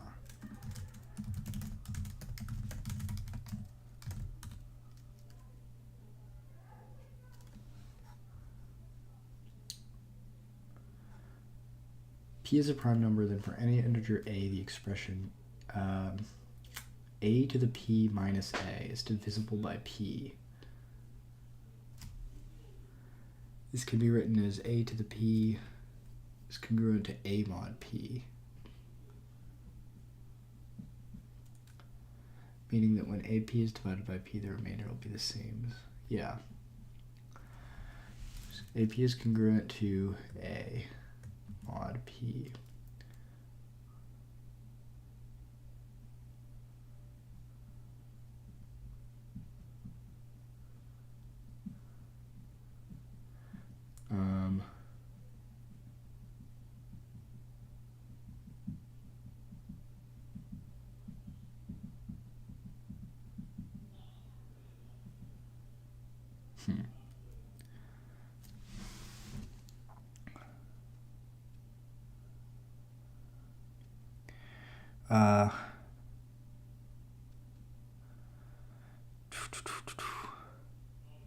Prod AI equivalent to prod B AI.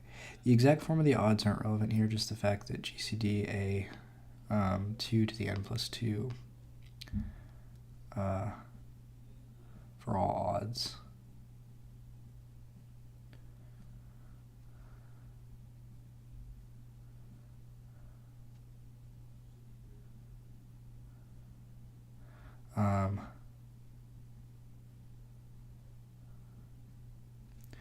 Okay.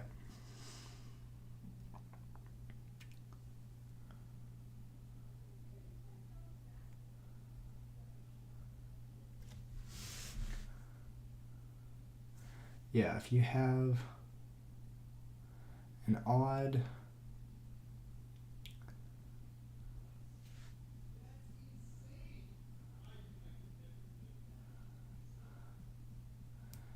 yeah.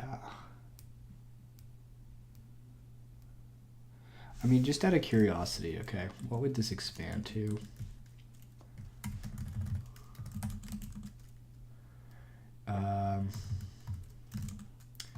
Well, it would expand to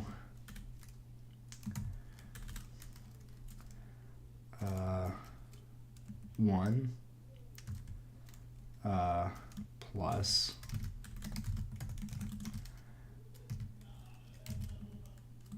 and choose 1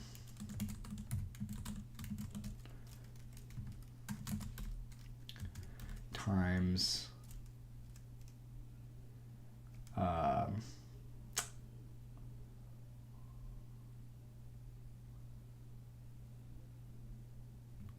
1. Well,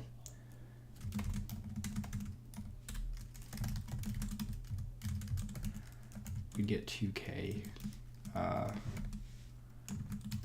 to the n.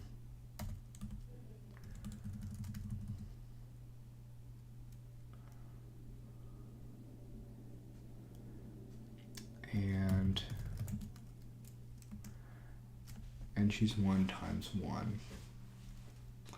This order is fucking me up. It would be 2k to the 1 plus 2k to the 2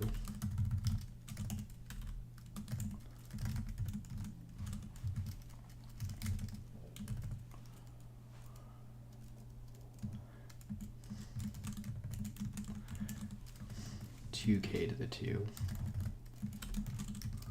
and choose 0, which is 1 times 2k to the 1.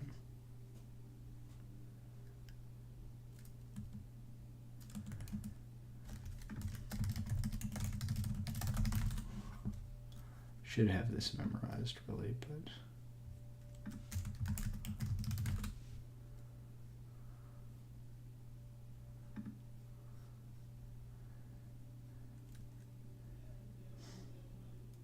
x to the n, y to the 0. Oh, why do I always, they go backwards from each other. Yeah, I always,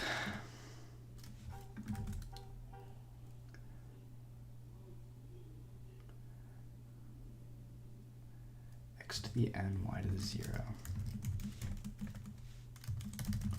2k to the n minus 1.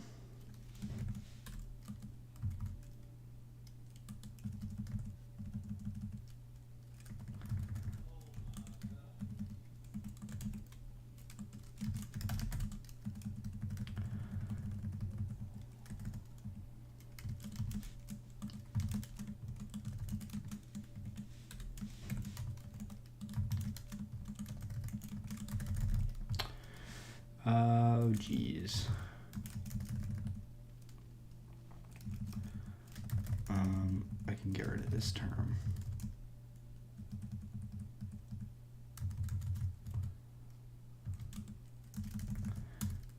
Binomial. And then this will be to the 0. And that'll just be 1. So we're going to get a 1, and we're going to get a ton of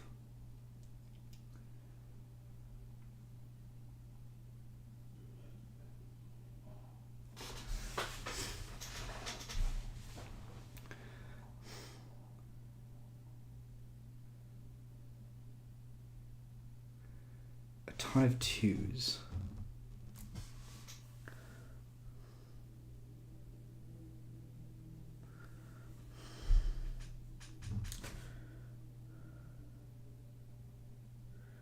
What's the issue here?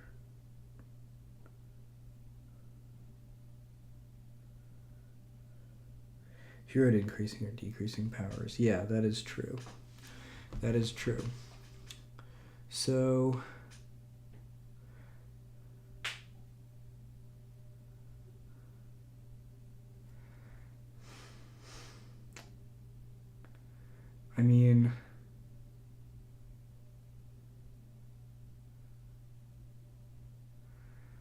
is congruent to 2 to the n. So like I see that one of those terms has a 2 to the n. Well, 2 to the n plus 2, we should say.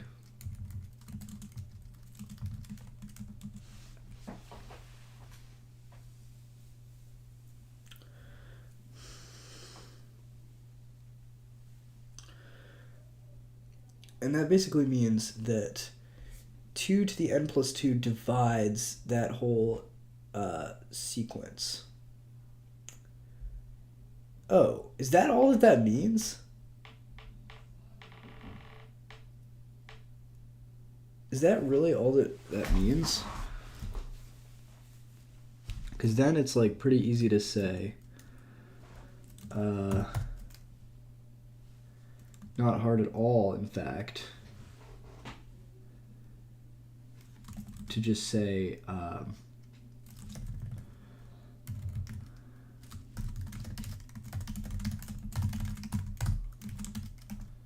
2k plus 1 to the n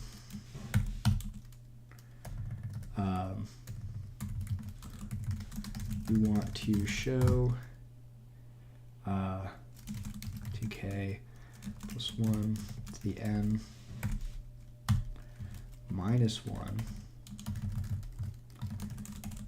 We want to show that 2 to the n divides that minus 1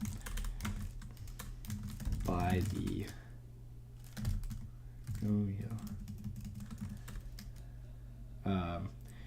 every term except the last term is divisible by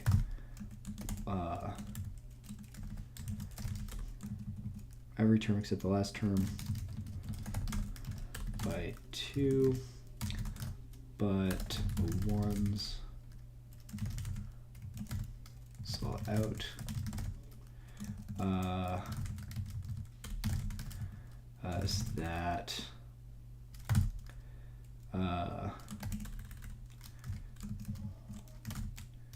since 2 divides 2 to the n. Okay, I can say this way better. Since 2 divides 2 to the n plus 2, and 2 divides every term the binomial expansion except ones, except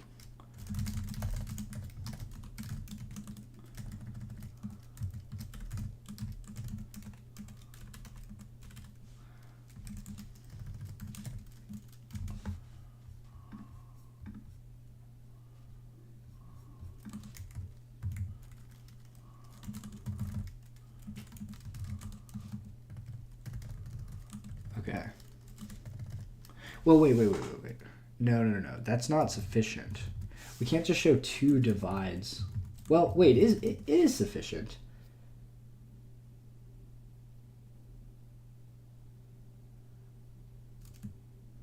No.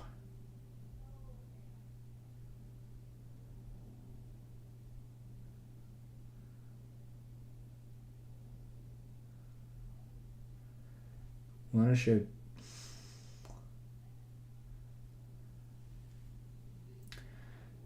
to show that big thing divides the k plus 2, which means that times something.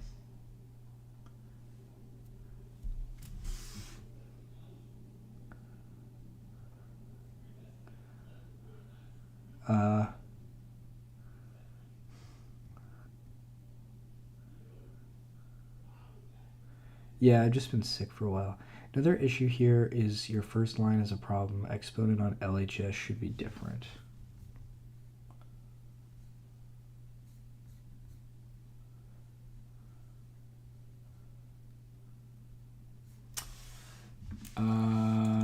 You're right, left-hand side.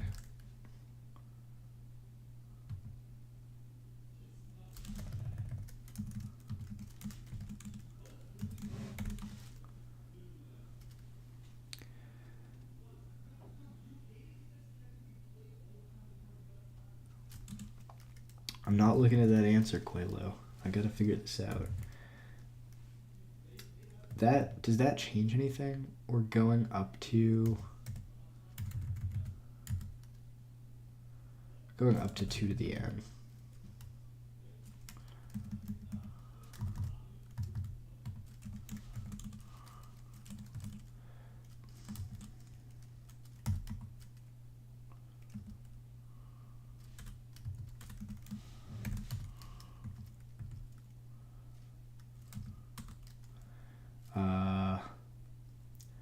No, yes. No, yes. Oh shit, messed it up. All right, run that command back. All right. No, yes, yes, no, yes. Yes.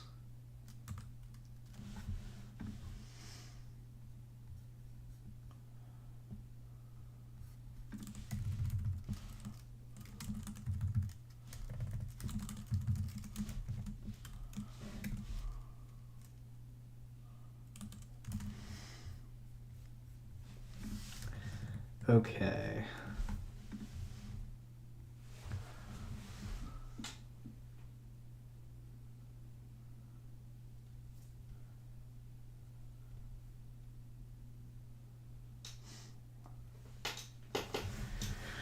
What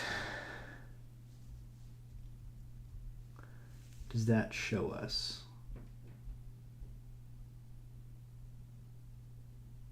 Oh my god, I see it. I see it. I see that shit. It's all clear to me now.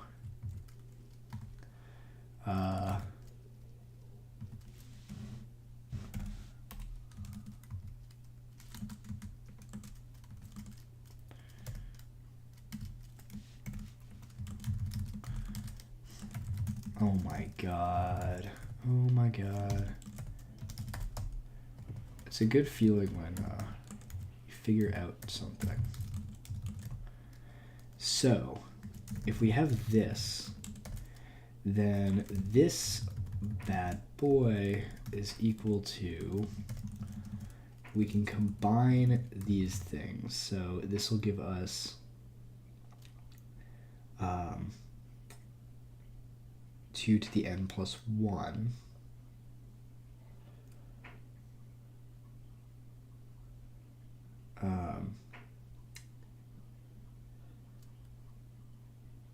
But how do we get the 2 to the n plus 2? I saw it a second ago.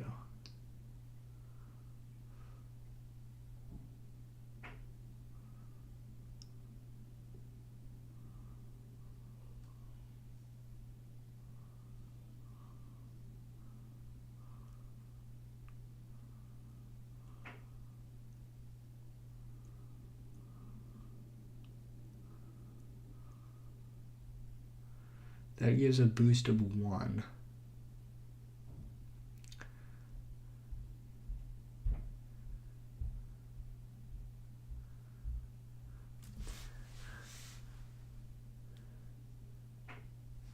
Because it's 2. This is all incorrect.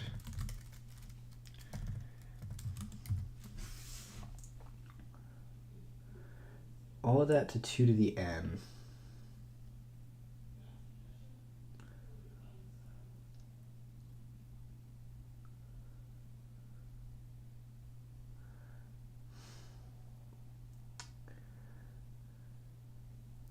Where is that plus 2 coming in?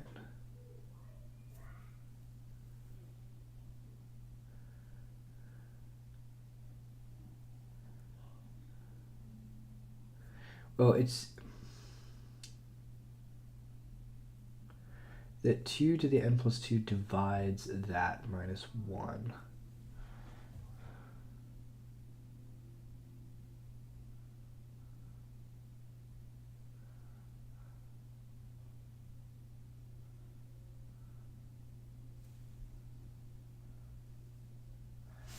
What's up, Antif? Where is that in the textbook?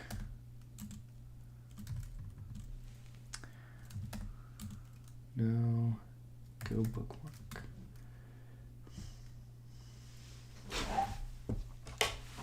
That is provided A minus P equals Kn. Wait, I think I had this right before. Because I'm not seeing how the algebra works out fully. I mean,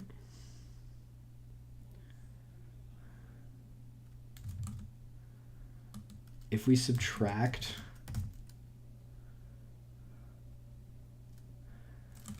so since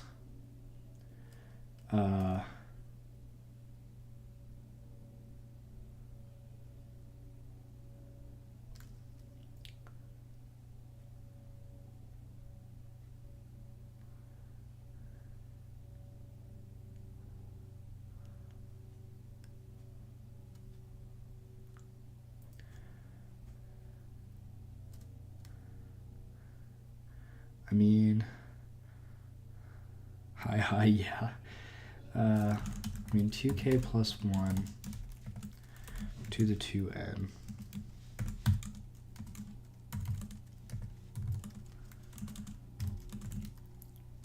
divides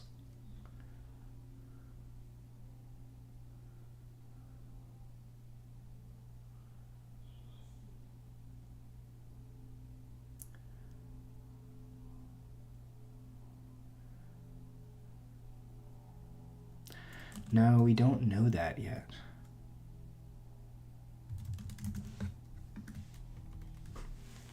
Feels like a geometric series, but not quite.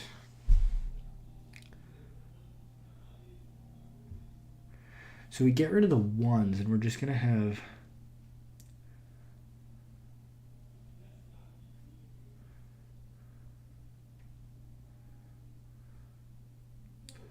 does 2 to the n plus 2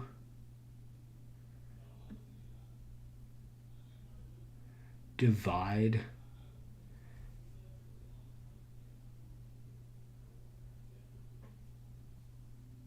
anything to the 2n?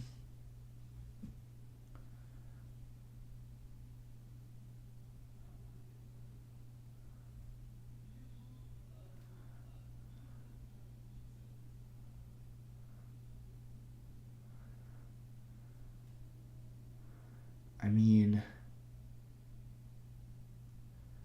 it has to divide all the terms, which is tricky.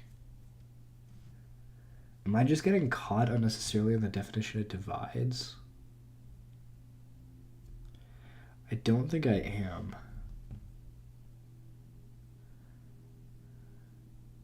Well,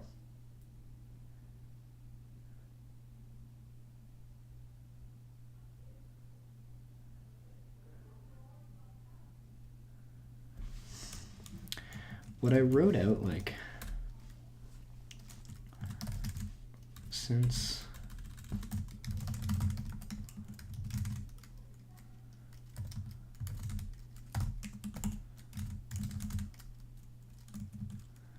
one has a factor of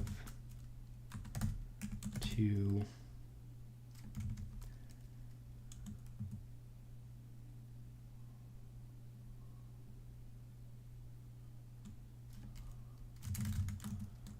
and so does 2 to the n plus 2.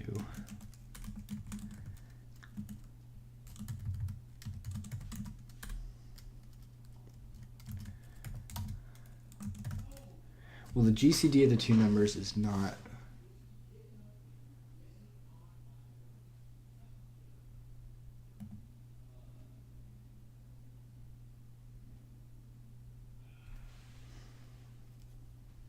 this helps me fall asleep. First term of the expansion should have 2k to the 2n, 2k to the 2 to the n, and it has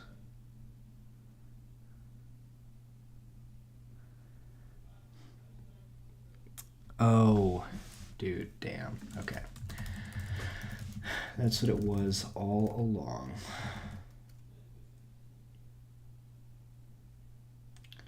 To the 2 to the n.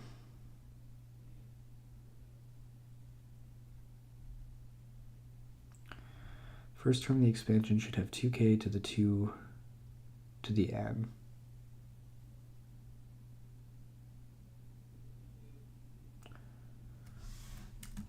Oh, duh. The parentheses. 2k to the 2 to the n. Which means that it has 2 to the 2 to the n.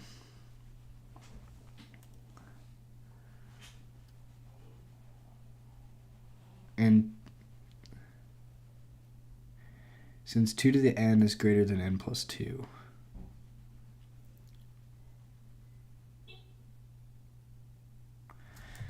yeah. Thank you. I was floundering there.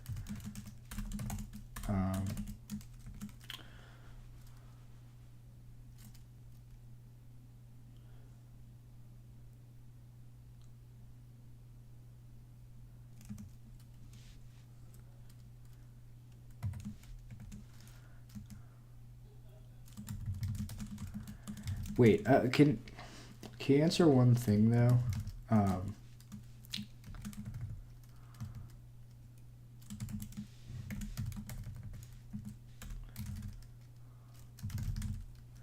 Since n squared is greater than n plus 2,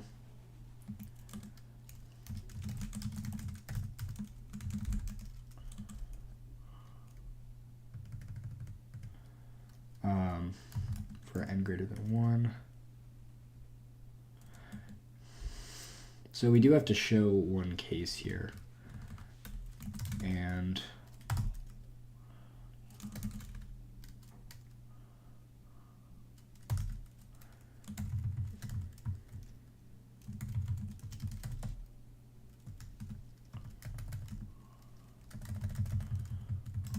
minus 1.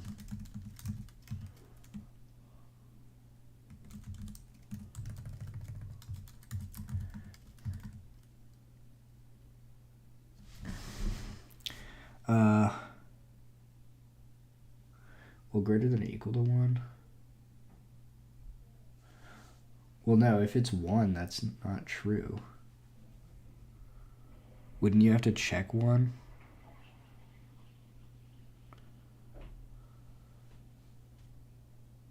Oh, 2 to the n. I wrote n squared. Yeah.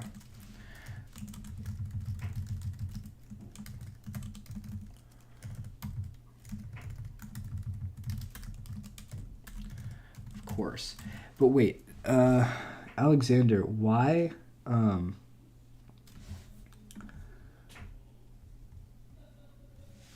you answer, like, I understand that we've got a perfectly fine comparison to make with the first term here, but what about, like, the later terms when the subtractions get bigger?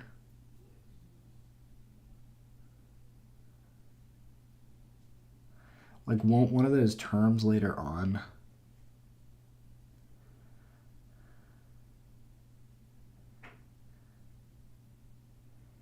well, I guess it'll be 2 to the n minus n, and 2 to the n minus n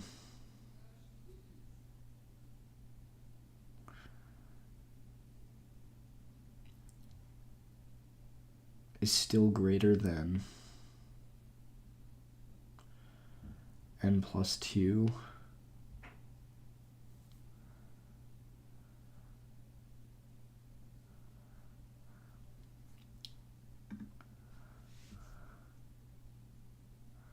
First term is clearly divisible. The rest of the terms,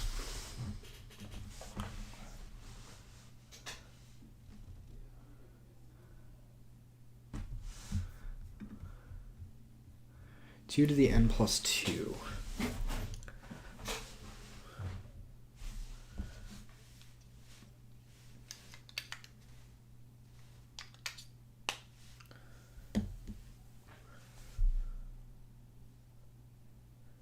Divides 2k to the 2 to the n.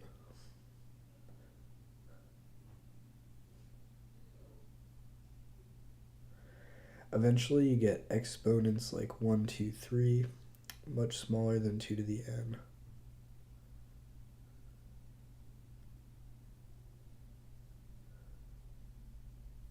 Yeah, but what about like the base case? Like the early on cases? Oh, yeah, you get exponents like 1, 2, 3.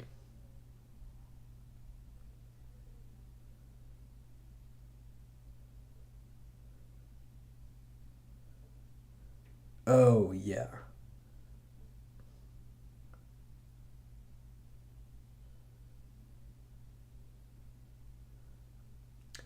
Writing out the formula for each of those binomial coefficients.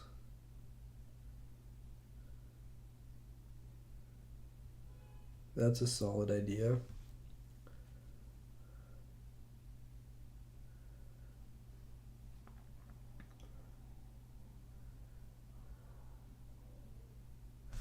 Yeah.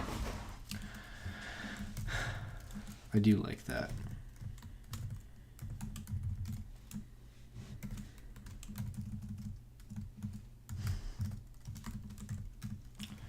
So this binomial, choose 0, that just becomes 1. The binomial here, though, is going to be 2 to the n factorial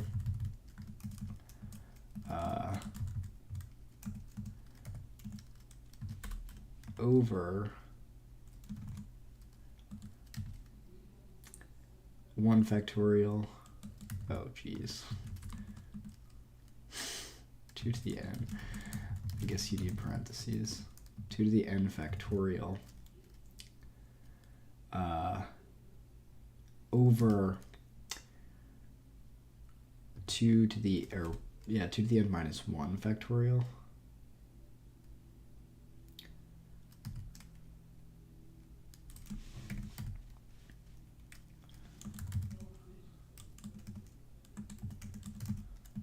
Minus 1 factorial. Okay, and what that would be is just 2 to the n.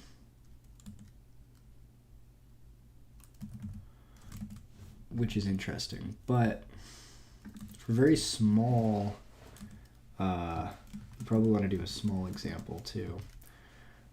We'd get like, well, let's do it for n. 1 is not an issue because that'll cancel out in the end, but if we have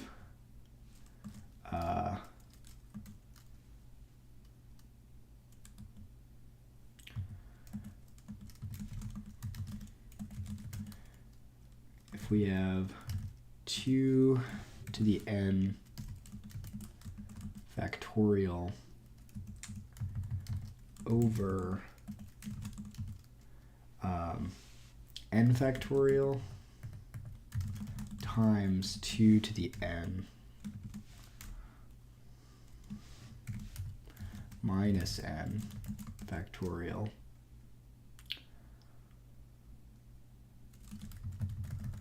I guess we need better parentheses. And then this will all be times like 2k to the 1. So how is that gonna work?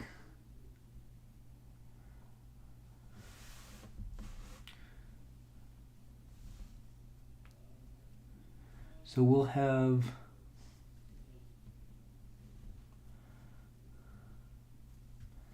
everything up to 2 to the n minus n factorial.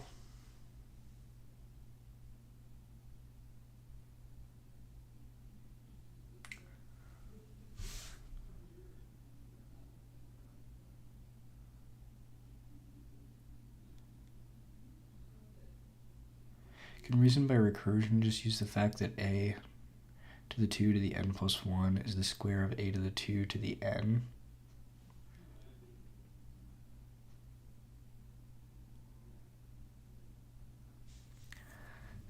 Use the fact that a squared, a to the 2 to the n plus 1 is the square of a to the 2 to the n.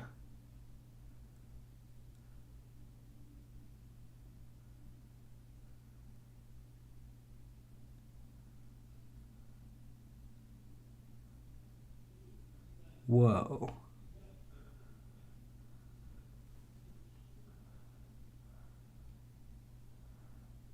Yeah.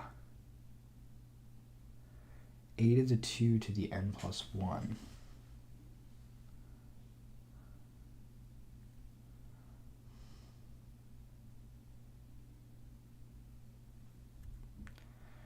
Yeah, induction is good here.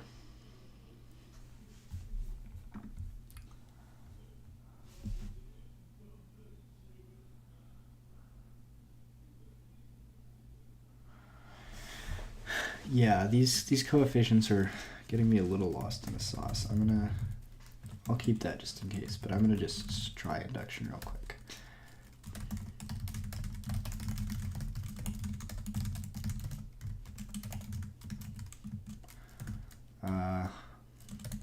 What's our base case? We have a to the 2 congruent to 1 mod 8.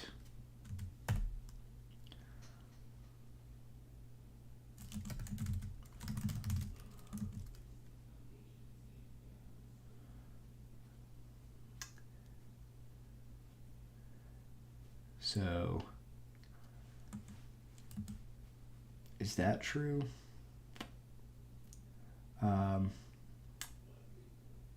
So 8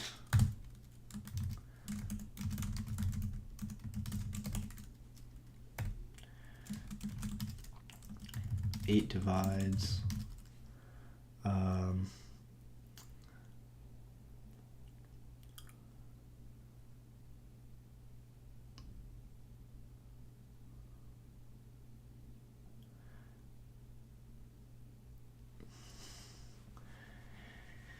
in other words, 8 divides, what am I, a squared minus 1.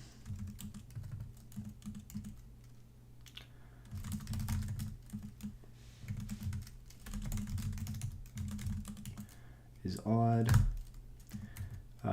We'd get an expansion like 4k squared plus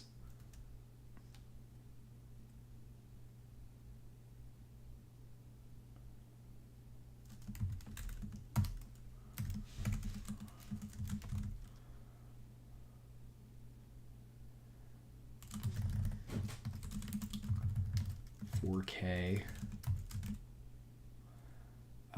plus 1 minus 1.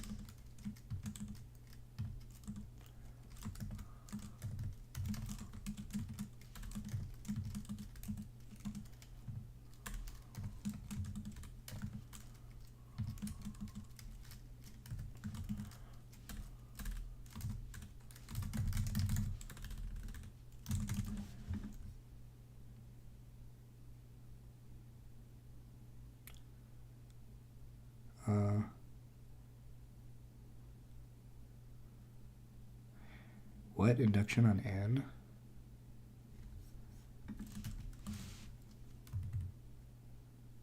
You mean induction on A?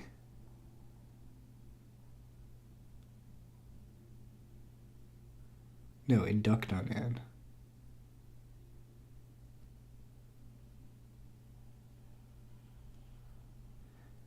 Y n factorial is second tallest binomial should be binom 2 to the n, 2 to the n. Oh!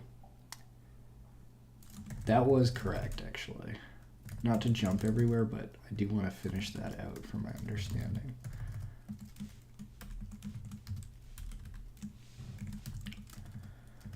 So that's just 0 factorial, which is 1. And the whole thing is going to be 1. so we'll just get 2k.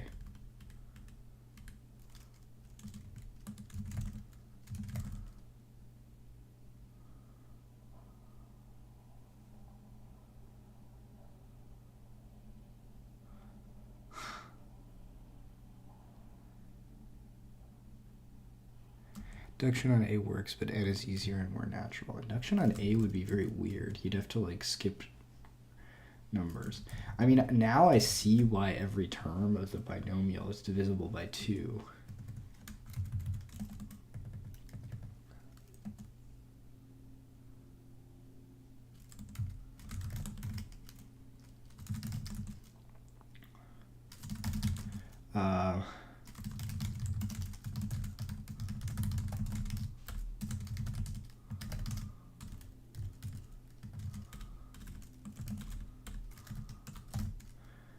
Is divisible by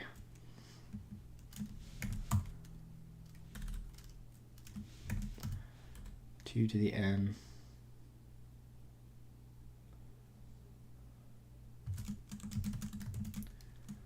plus 2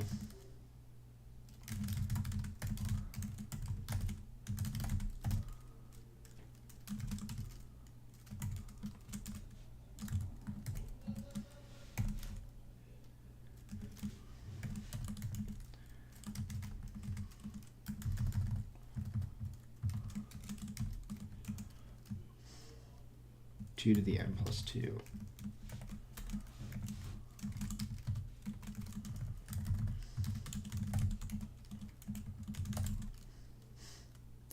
I mean, it's an even row of Pascal's triangle.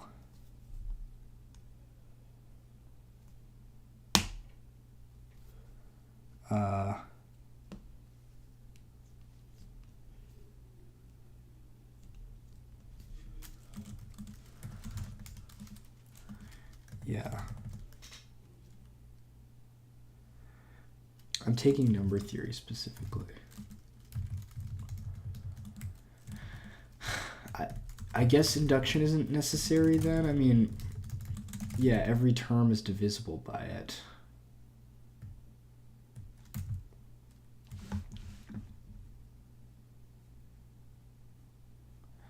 And it would cancel.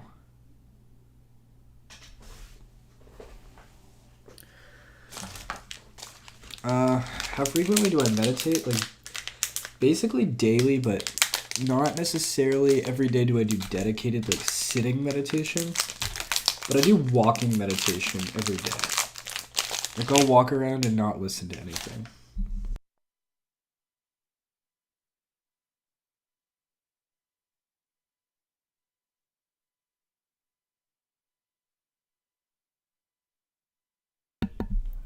Induction is seductive? Okay. I mean,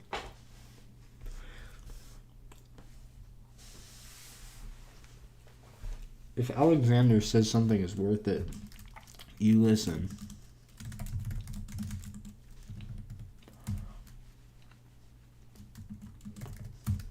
Okay.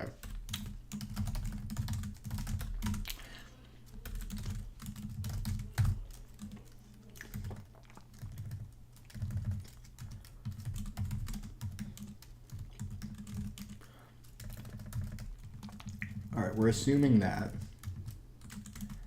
we want to show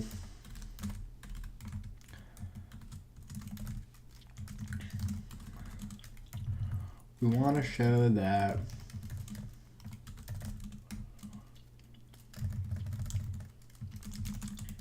plus 1 is congruent to plus 3.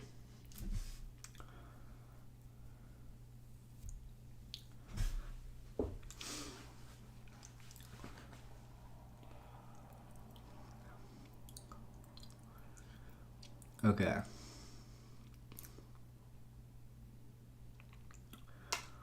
How are we going to do that?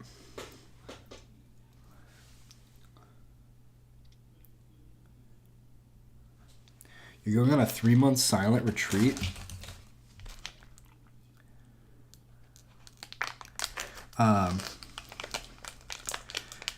Yeah. I think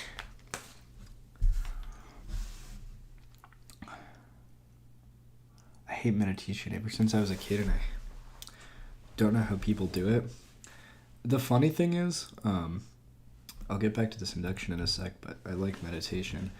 Like, hating meditation is like, you're doing it, like you're getting the maximum benefit when it's like uncomfortable to do and when you don't like doing it. Like, you do it, if you're bad at it, that's like peak meditation activities. That's like the most gains to be got from meditation when you're bad.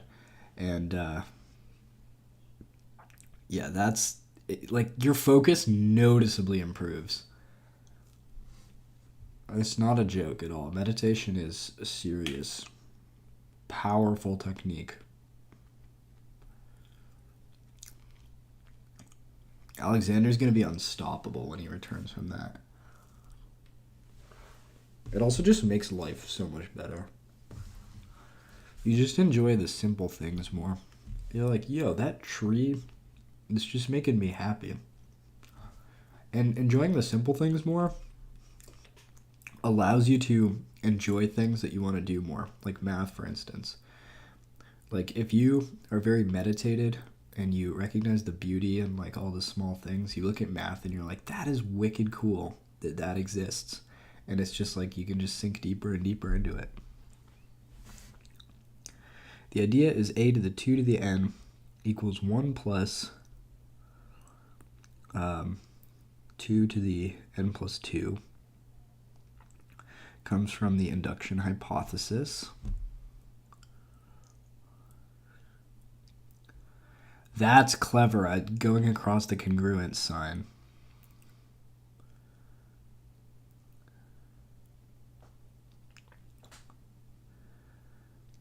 The genius idea from the others in chat is to square both sides. Okay.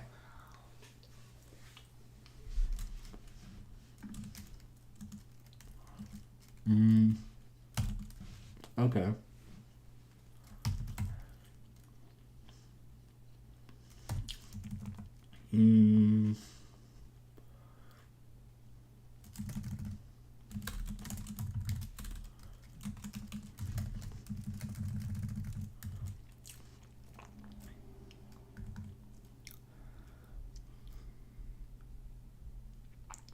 Or k times 2 to the n plus 2.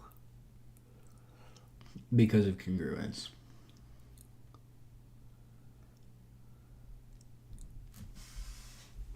A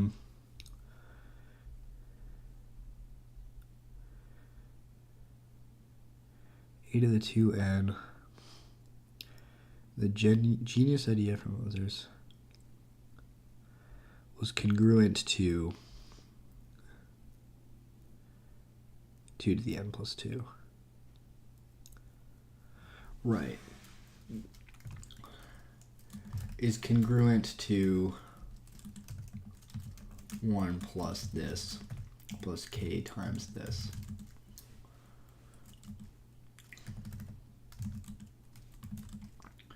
I'm going to omit the mod n because it's obvious. And then squaring both sides. Let's see what that does.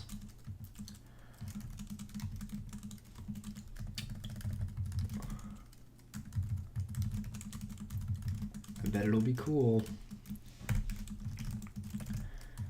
That's going to give us an n plus 1. Well, yeah, so that'll turn into just 2 to the n plus 1. Because it's recursive. That is really cool, actually.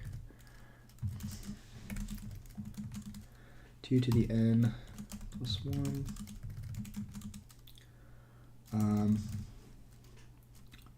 1 plus k. And then this, what will this turn into? Well, it'll turn into a 1 plus 2k times that plus k to the n plus 2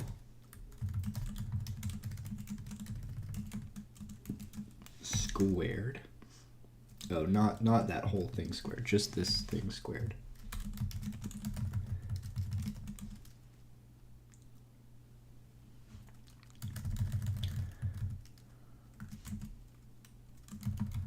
Okay, let's simplify a bit more. And what are we going to get?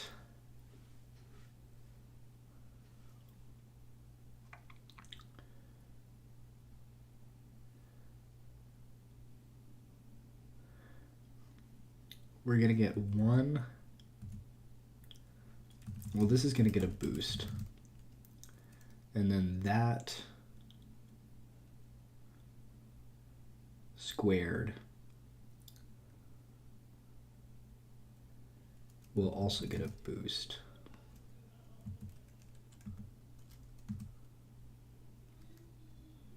But we can just get rid of that last term. We don't need that last term at all. We can just eliminate it because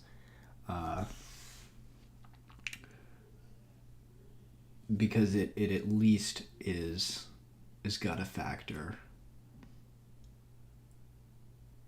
of 2k.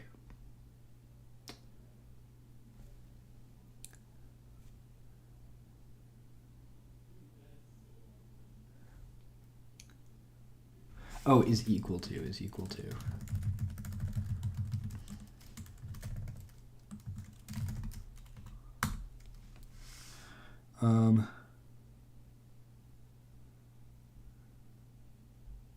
Quality of integers.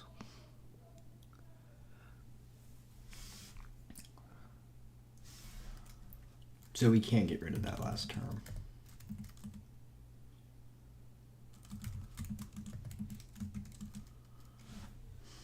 So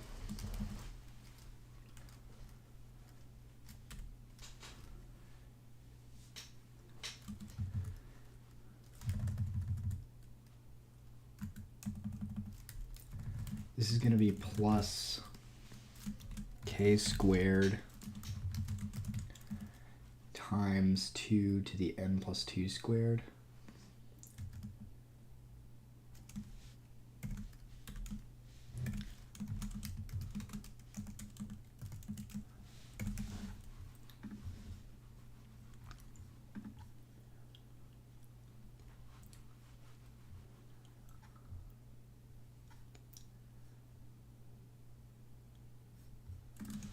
Oh, I get rid of this too.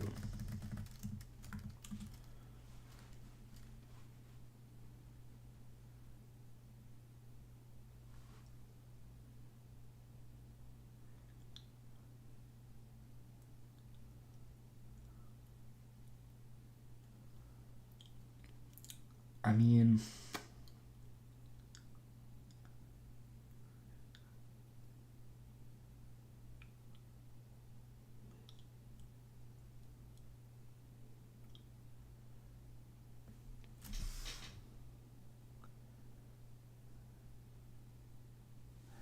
which is absorb.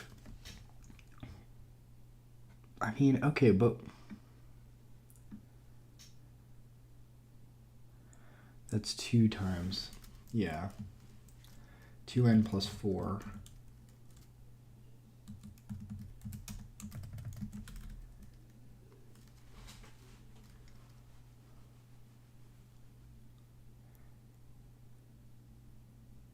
N plus 3 equals n plus 1 plus 2.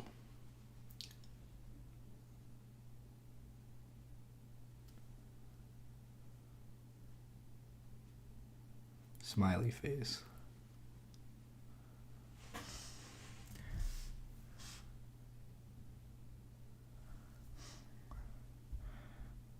But we have this extraneous term.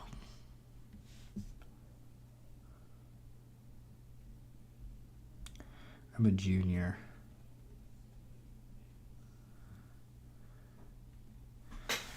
What's the deal with that last term?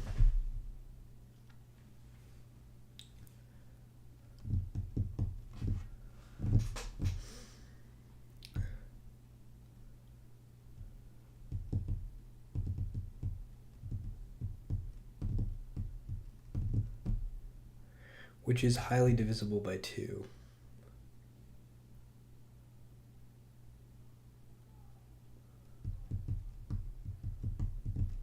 And that's fine. I mean,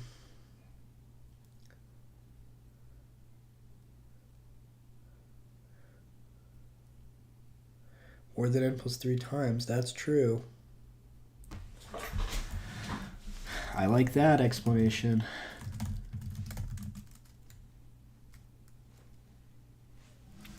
Now 2 to the 2n plus 4 equals 2 to the n plus 3 times 2 to the n plus 1.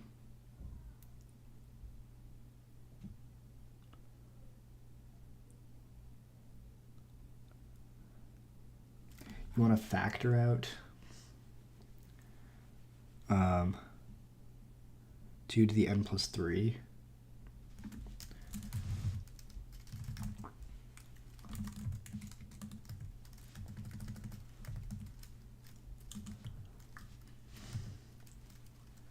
N plus 3.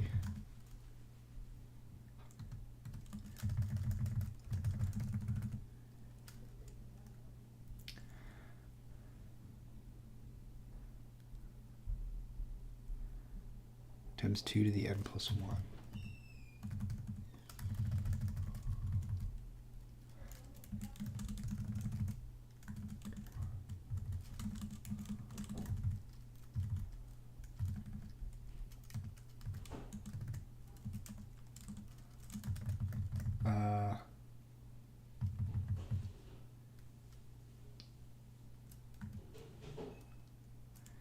Is 2 to the n plus 3 k2 to the n plus 3 times 1 plus, well, I guess we're factoring out a 2n plus 3 from the k. It's k plus k times 2 to the n plus 1.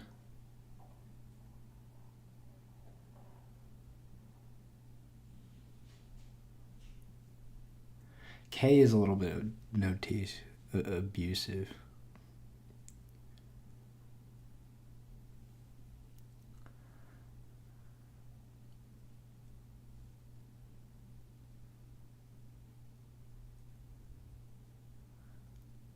Right, equal except you add a multiple of n to one side.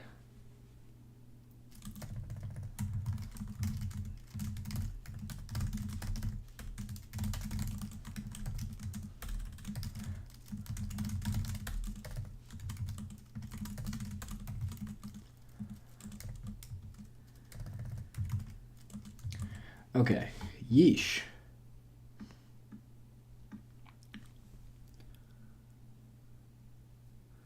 Thank you guys for the help. Is that high school kid still watching? He's still there. Who said that thing before? How much homework? No.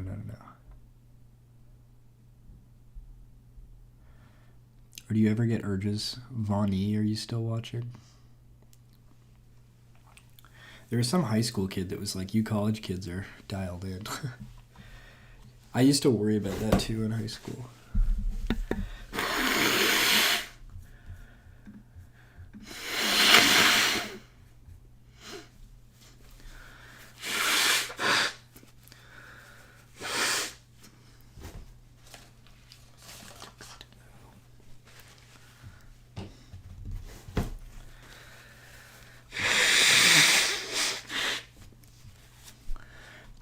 It might just be us math people left. My mic was not muted.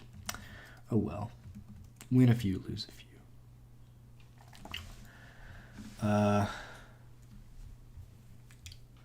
Okay, prove that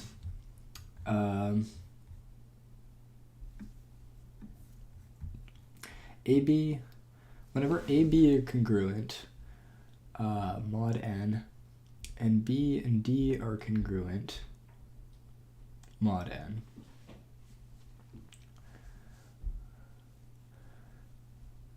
With GCD B and n equaling 1, then A and C are congruent mod n.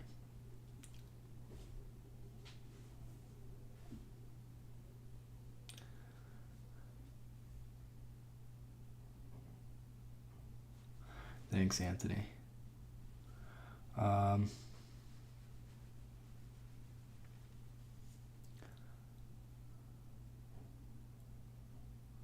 Whoa, yeah.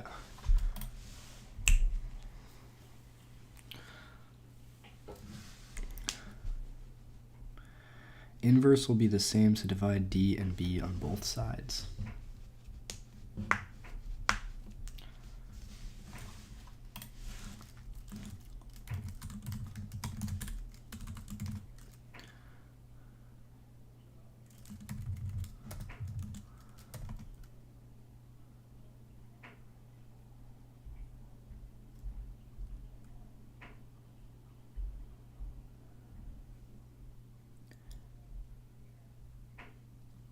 You mean dividing by BD?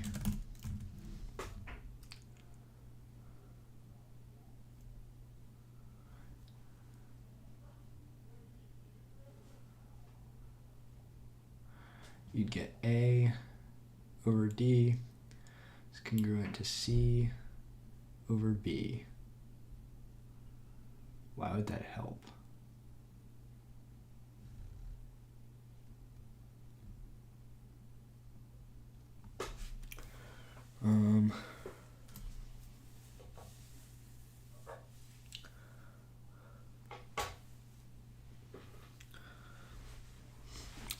Discord is closed for now, but stick around.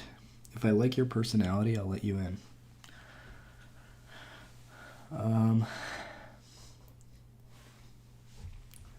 Yo, real quick aside, if anyone cares, this really reminds me of my color scheme. Really looks like it's like blueprint for Balatro. Had to be said.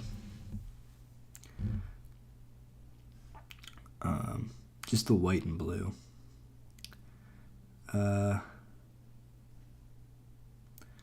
B equals D.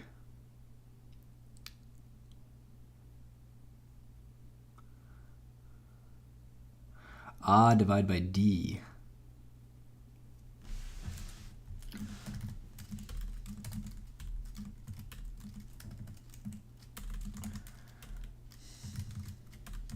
To get B congruent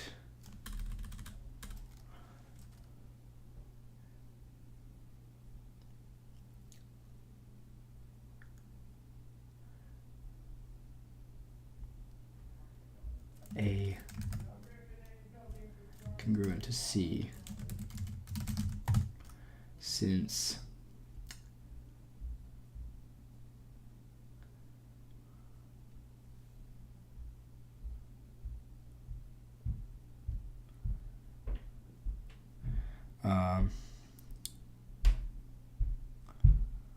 if B equals D,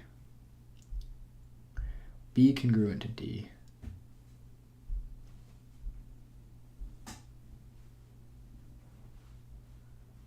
but yeah, a factor of D will cancel.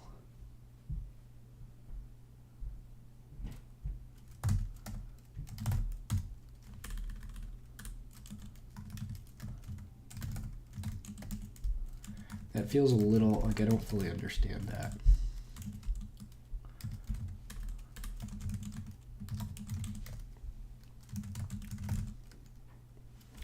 Feels a little shady.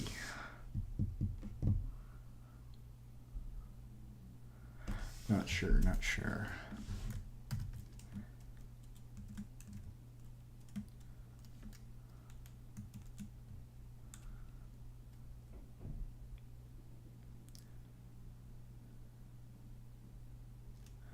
Instructive to work with equalities.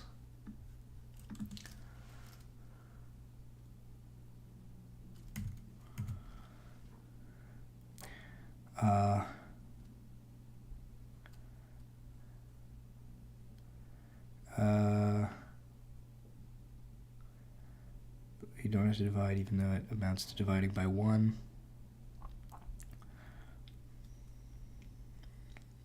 This works only because Bn equals 1, so B has an inverse mod n.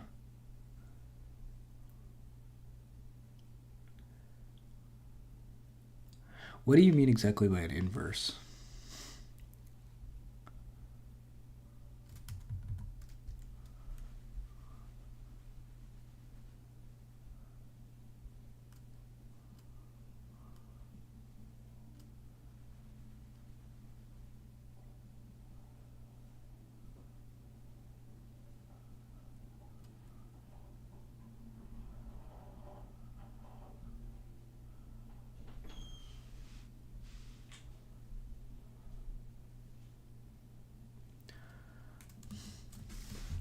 Instructive to work with equalities here.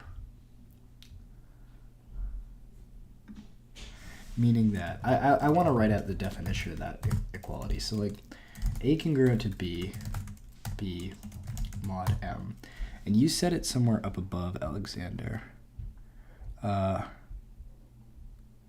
Equal except maybe add a multiplication on either side.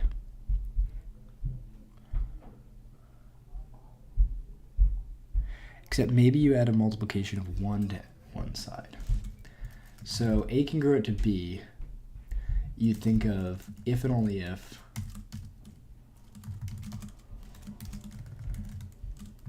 A equals Bm, or Bn.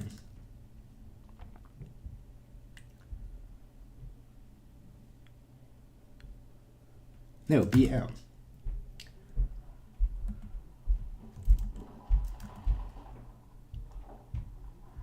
Right? I mean,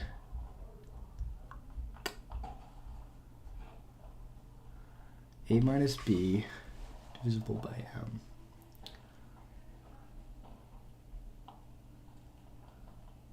No. By some third party N.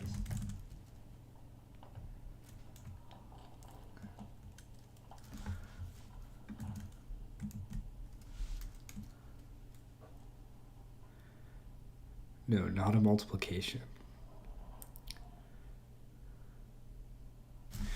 Some numbers don't have an inverse, e.g. 2 mod 6 has no inverse because 2 times k cannot equal 1 mod 6. A multiple.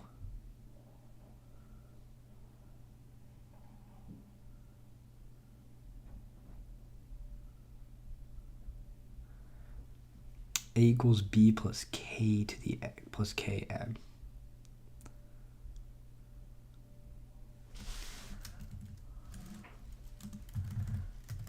Oh, plus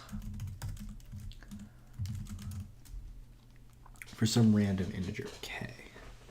Kn? Km. Oh my god. I'm super sore.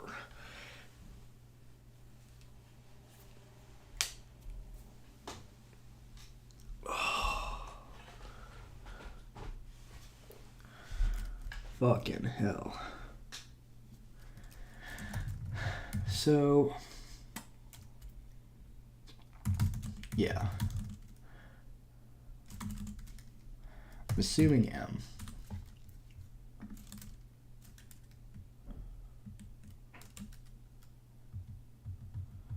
I love this color scheme so much. I swear it's making me like salivate.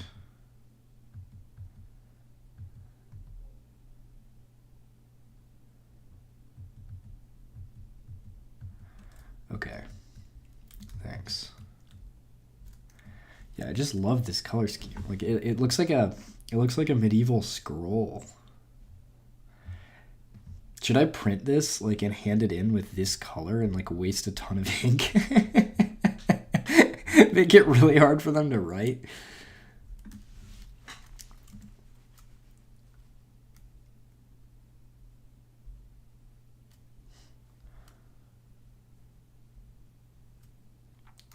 Okay.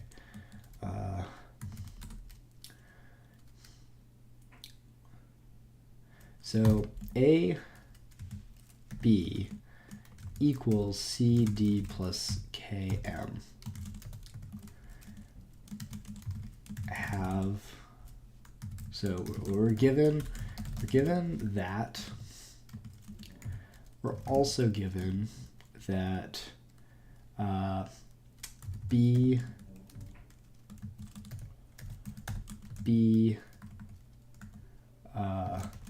plus C,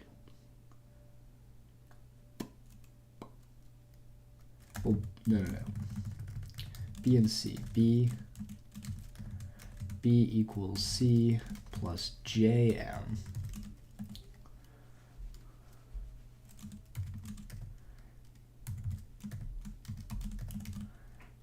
and GCD BN equals 1. Oh, N.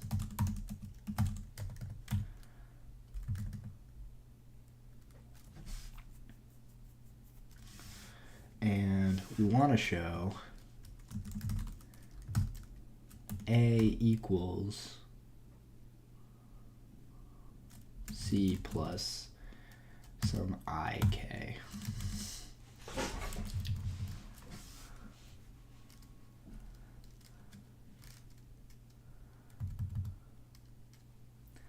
So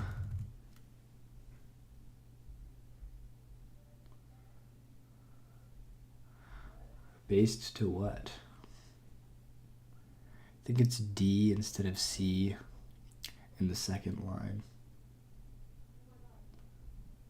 Oh, B is, yeah, you're right. B is congruent to D.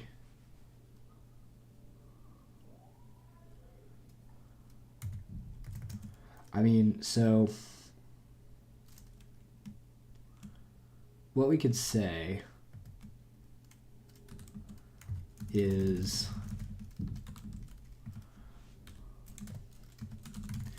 since, well, we could do a substitution on B. A times D plus JN equals C times D plus KN. Then we would have then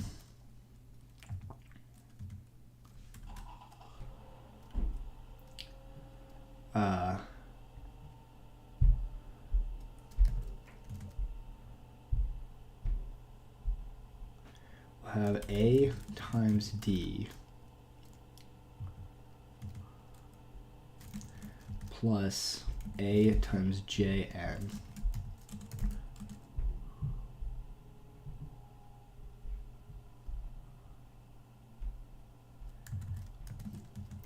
equals C times D plus KN.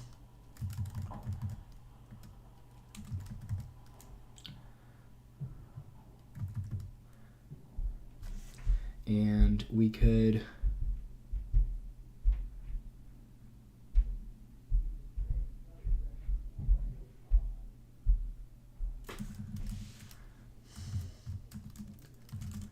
subtract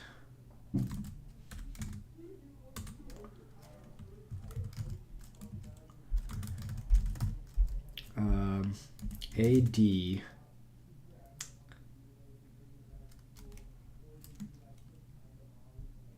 because we want A equals C plus something.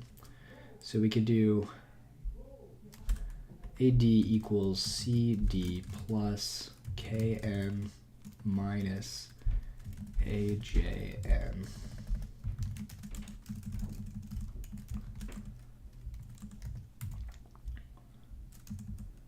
And then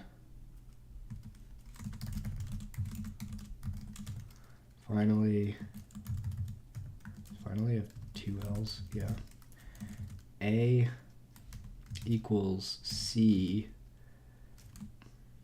because we'll divide by D, plus KN minus, well, we can factor out a K, or an N, plus N times k minus a j over d.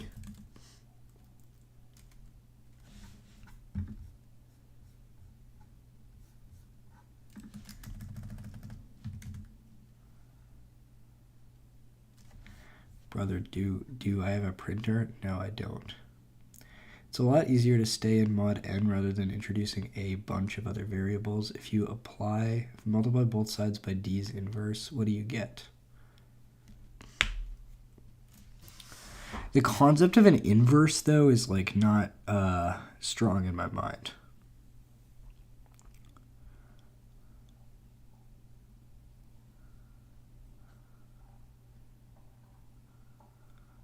My large bud having self is trying to print some papers for class. No. Why do I have a printer? Do you see any paper in here?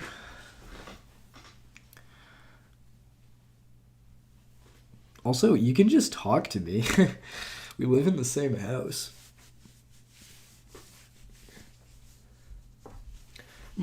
Okay, this like definitionally seems solid, but is it an issue that we have a fraction here and that might not be an integer? Like, do we need to show that d divides?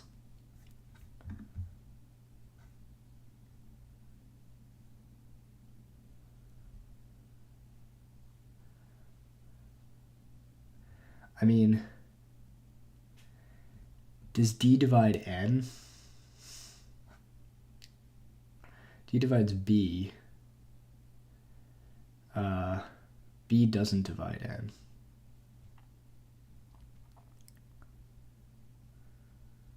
Suppose I did anyway by using chat. Yeah, you can come in whenever. Just moon your big old butt at the audience. You can use GCD n equals 1.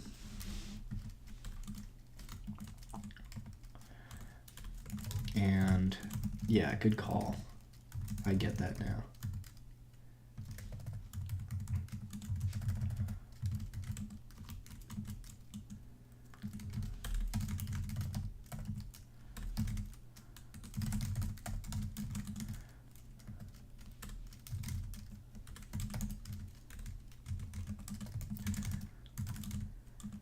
Okay, great advice, Alexander. That really helped.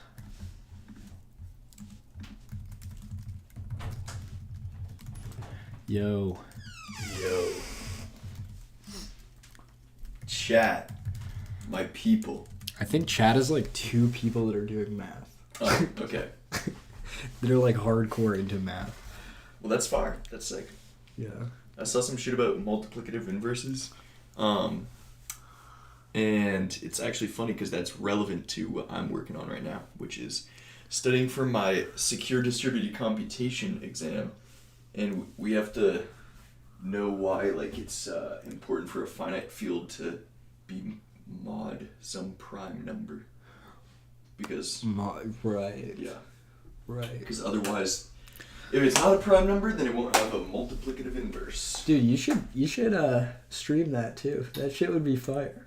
Only if I can have my dick out on stream, because that's kind of how I study. I don't know about you guys in chat, but that's kind of how I roll. So I don't know. I mean, if that will fly on YouTube, then just keep it under the table, or is it too big? It's kind of too big. Yeah.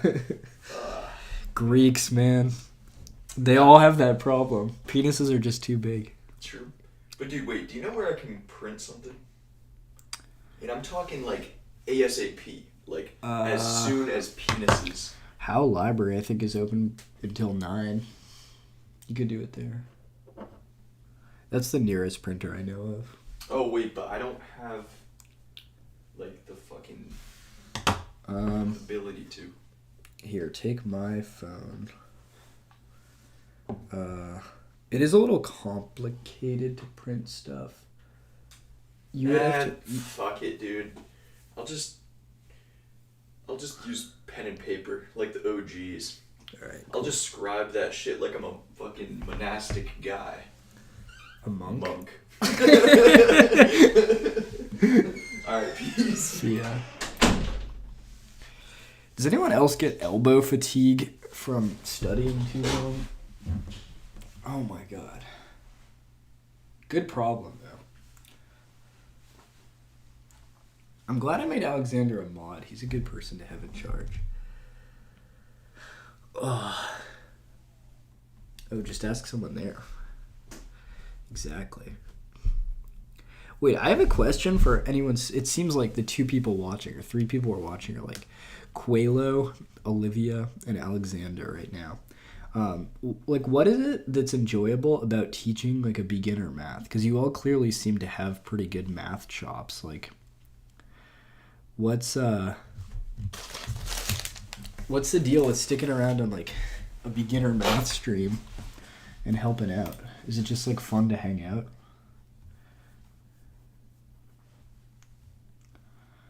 All right, 2 more questions. It's only 7:42. The night is young.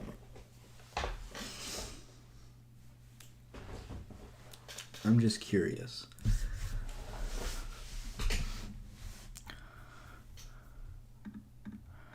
I think also, like, I wanted to take a break real quick to read that Vavlik article on living with yourself.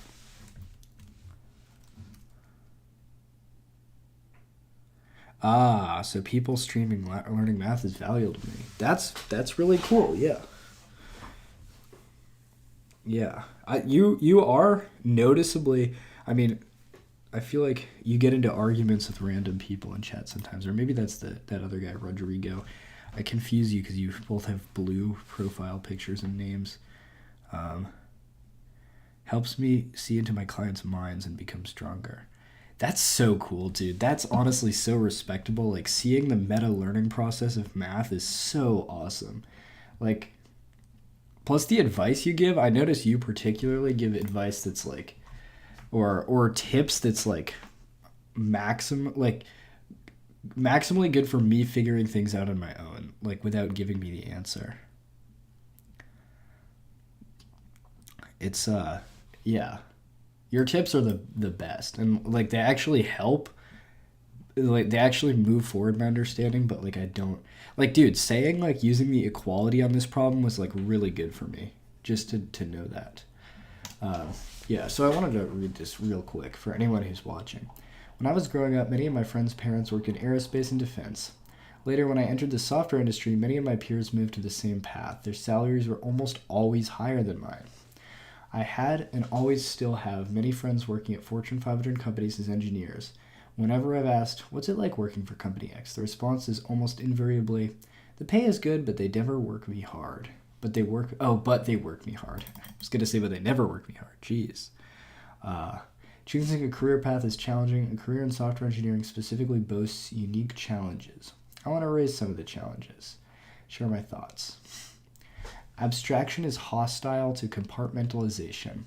This gets at the core of why I don't choose the defense industry. Mechanical and electrical engineering can usually be compartmentalized more easily than software. For example, an electrical engineer may be given a board layout with instructions to tighten certain characteristics while preserving functionality. Mechanical engineer can be given a few part drawings and be told to design a bracket that performs to specification. Software is unique among engineering disciplines because it's difficult to work with on even small components without understanding of the system's architecture. This is a consequence of abstraction. Software design intent is rarely hidden from the people implementing it. In the defense industry, this translates to how much a software engineer has to know about a system's capabilities, which confers a non-trivial burden that most other engineers aren't often forced to confront. How can the system be misused? What are the consequences of misuse? I have no moral judgment against engineers working in the defense industry. They believe they're doing the right thing, and that matters a lot. Moreover, I'm not exactly a pacifist. If there are ever an enemy landing on the San Francisco shores, I have pivoted to a defense job immediately. Conquering software specifically. These questions become more visible in the machine learning community around 2020 when pioneered in computer vision research Joseph Redmond publicly stepped away from the field, citing concerns about the military and surveillance applications. The community was split. Many sided with Redmond, and many opined. Can tell this guy's smart. The technology doesn't confer moral culpability to the creators upon misuse. While I've been known to enjoy philosophy discussion or two, the more I engaged with the ideas, the less I was convinced that pure rationality would arrive at acceptable conclusions. The problem is deeper, but the solution is much simpler. If you think it's wrong, it is wrong for you. Okay, that's nice. It's about just the ethics of this. Money is nice, but I've had the chance to discuss these ideas with many professionals, and I discovered that this perspective is surprisingly common among researchers and senior engineers. Researchers often have to think about end applications to secure funding. Senior MEEs are integrating the system in ways not possible without deep architectural knowledge. Prevailing opinion can be summarized: money is nice, but at some point you have to live with yourself. How much is money really worth? That's also the dilemma of work culture. By the time I graduated and became fully invested in my career, I'd already been working at a boutique engineering firm for a couple of years. I was permitted to work on pretty much anything I wanted in service to my employer's products. I pitched my products to the leadership. We negotiated the deadlines. I was given resources to make it happen. I like to hear about this guy's story. The office was staffed by people who genuinely loved their jobs. Director of software once told me, yeah, you can earn more working direct for a customer, but they're going to be watching you like a hawk to make sure you've butt in seat 8 a.m., 5 p.m., and you'll be stuck at mid-level until you're in your 40s. It is by no coincidence that the problems of work culture and ethics came to my attention in tandem. The philosophy my environment imbued on me is wholly orthogonal to Fortune 500 defense industry employment. People who use orthogonal have been steeped in software for a hot minute. I love that word.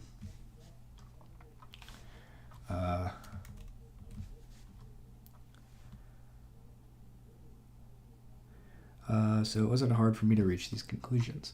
My ultimate reaction to these ideas was to choose medicine, a domain with a nominally strong humanitarian blend. However, this is by no means morally superior. As someone working to video games, on the contrary, the American medical system is alarmingly profit-driven, while game developers frequently have the most pure intentions. Some people work just to keep our lights and houses warm. This, too, is a moral good. Everyone grapples with self-actualization, and generally speaking, everyone is trying to have a net positive impact. The ideas I've presented here apply to most professions, but I think the creative element of engineering makes them more relevant. The capacity to create carries responsibility. Where the line is will always be debated, but ignoring your own conscience, it rarely ends well. Clever. Good article. All right, back to math.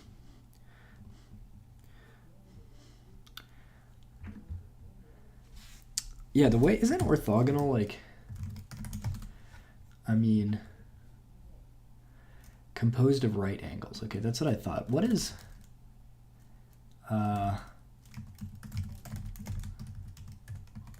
because ortho means straight or correct. And what is gonal? It's derived from the Latin orthogonus, the Greek orthogonus, meaning right angled. The Greek root words consist ortho, meaning straight, and gonia, meaning angle. Very cool. Like polygon. Many angled. Polygon. Use the binary exponentiation algorithm to compute 19 to the 53 mod 501.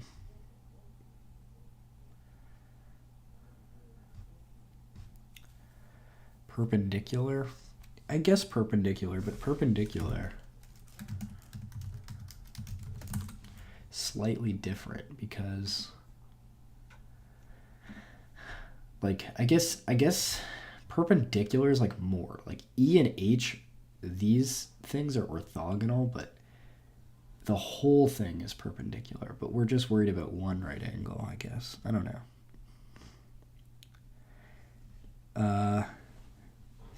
If UV equals 0, then U and V are orthogonal vectors. What are those little angle brackets on either side? I don't recognize that notation. Like, is that a dot product? Cross product? It's been a while since I've taken binary exponentiation algorithm. My fucking elbows, dude. I need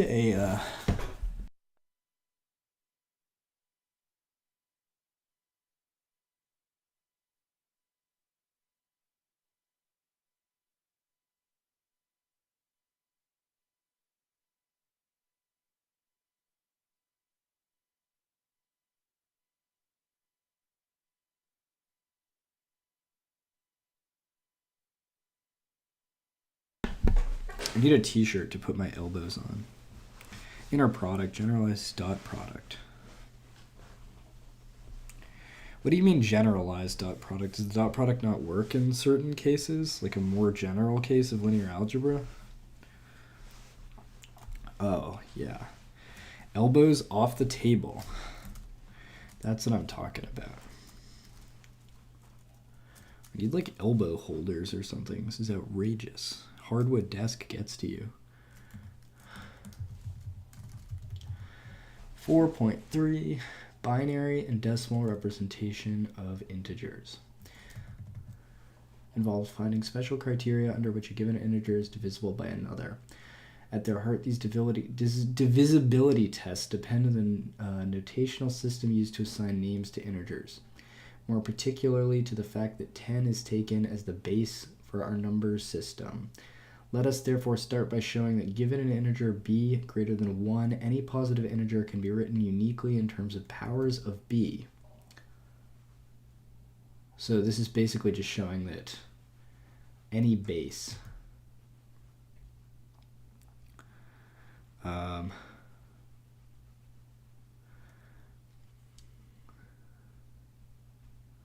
let's see, where the coefficients ak can take on the b different values.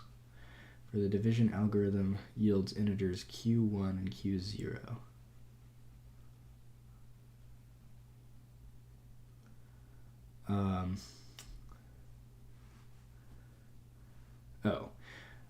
AK can take on b different values.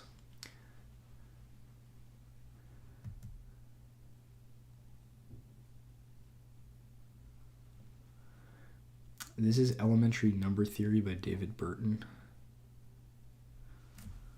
Who's spamming likes in the hundreds?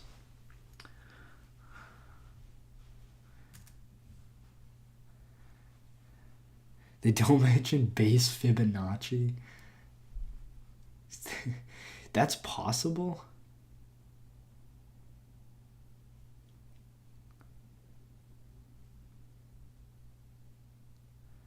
Got the same class I'm using an introduction to mathematical cryptography. Very cool. Division algorithm yields. We can divide once more. Okay, wait. Okay, so let me make sure I understand this. So AK can take on b different values. For the division algorithm yields integers q and a0 satisfying. Yeah. If q is greater than b, we can divide once more, obtaining, and you could divide n times, I guess. Now substitute q1 in the earlier equation to get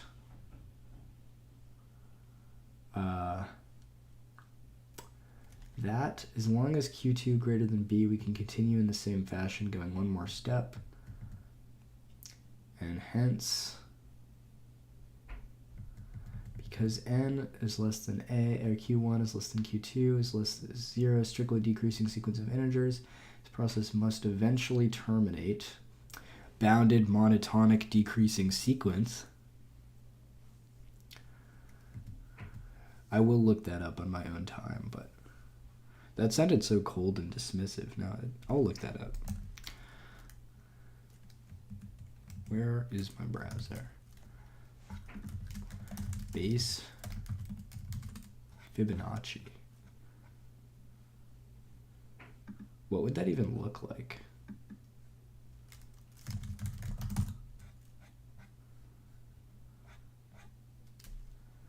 base instead of traditional. Every positive integer can be uniquely represented as a sum of distinct non-consecutive Fibonacci numbers following Zeckendorf's.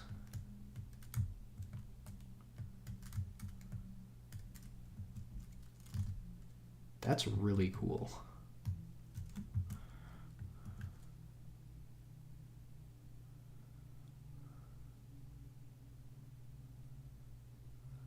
Unique way to write positive numbers as a sum of Fibonacci numbers such that there are no two subsequent Fibonacci terms. That's mind-blowing, honestly. Okay. Strictly decreasing this process must eventually terminate at the m-1 stage. Okay, yeah, we're getting a terminating, which is our aim to show uniqueness. Let us suppose that n is two distinct representations. This is really cool. We're seeing bases. With ai less than b for each I, we can use the same m by simply adding terms with coefficients. Subtracting the second representation from the first gives the equation d sub m bm plus ... plus d1, where di equals ai minus ci. Because two representations for n are assumed to be different, we must have di not equal 0.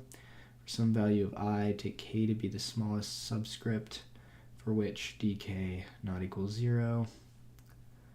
Then dm plus bm. And so, after dividing by bk, tells us that b divides dk.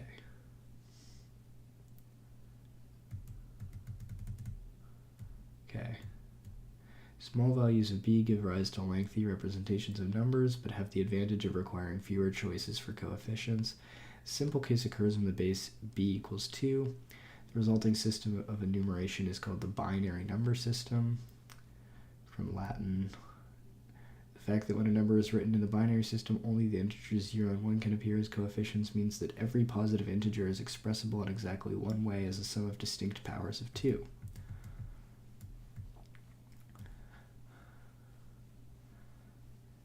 In the other direction,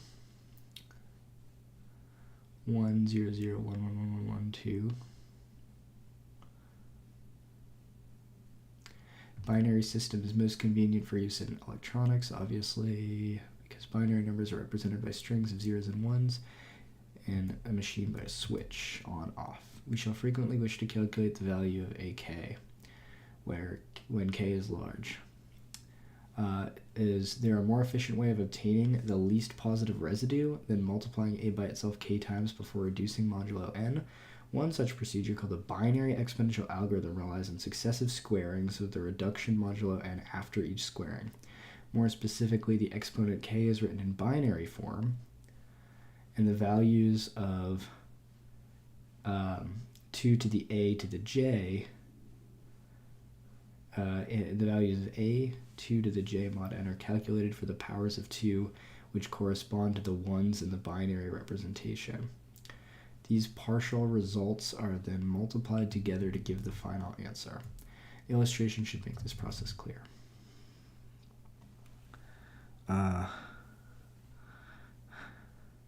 Damon is back. Blunt time.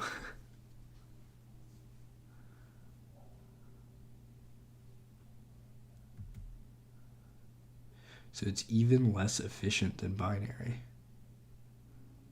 Damn. It's base E, of course it's base E, or base phi. Yeah.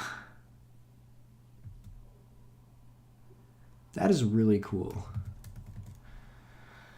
Okay, to calculate 5 to the 110 mod 131, first note that the exponent 110 can be expressed in binary form. What do you mean? It's already in binary.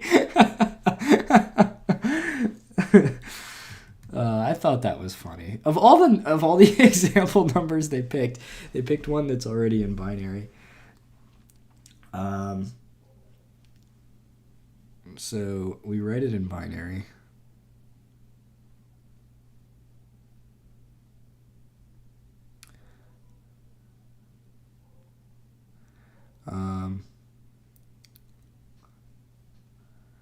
Russian peasant method. Weird. Okay. So 131 we convert into binary. Thus we obtain the powers 5 times 2 to the j mod 131 by repeatedly squaring while at each stage reducing the result modulo 131. So 5 squared equals 25 mod 131. 5 to the 4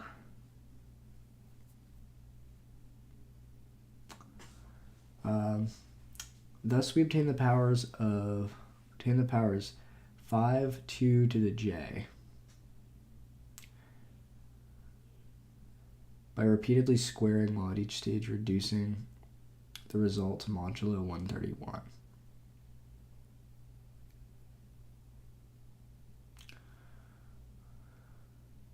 By repeatedly squaring.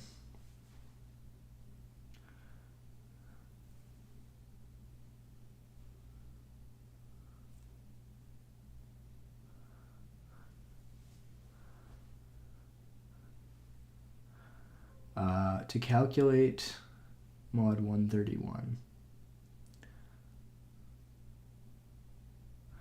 25 squared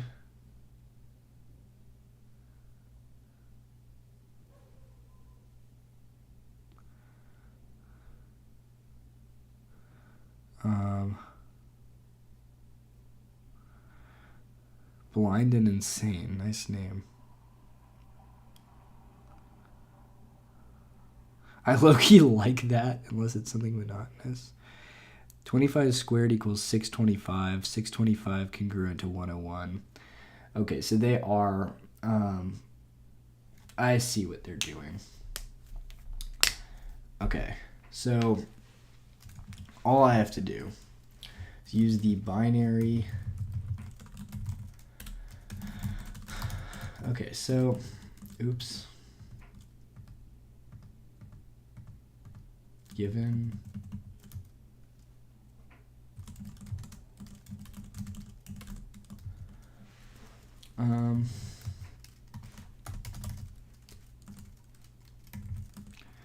so can represent 501. Why is my syntax highlighting broken?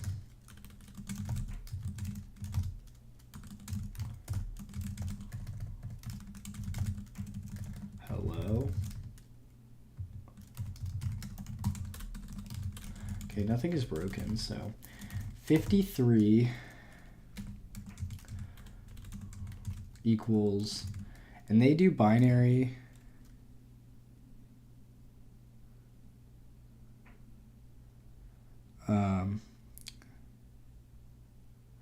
Oh, they're just multiplying by... That would increase the exponent by 2 rather than doubling it. So you have to square each time. Okay, thus 110 equals 64. Okay, so 53 is going to be what? 32 plus 16 is 48 plus not 8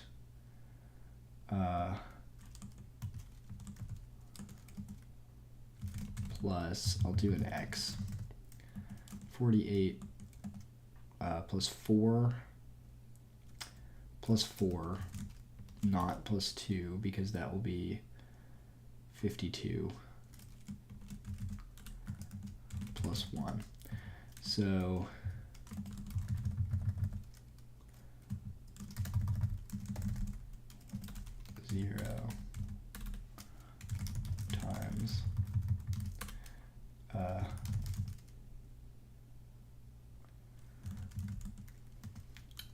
So then we would get the binary representation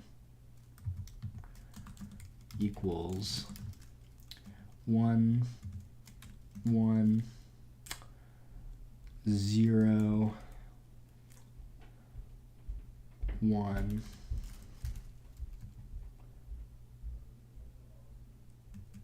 0, 1.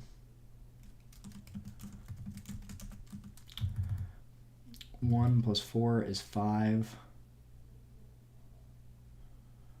plus 16 is 21, plus 32 is 53. So then repeatedly what we want to do is show powers of 19.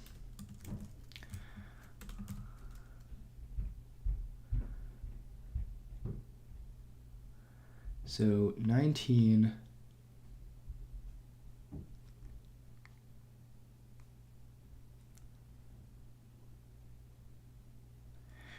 wait, 53 is 63 minus 1, or minus 10, equals 0, B11, 110. Okay, so that's a faster trick to compute it. So their argument is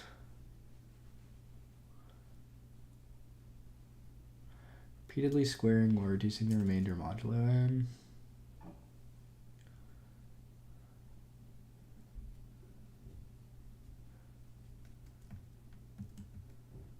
So the zeros are just going to get thrown out.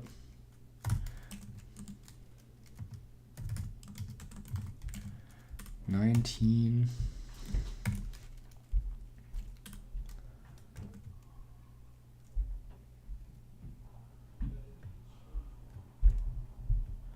248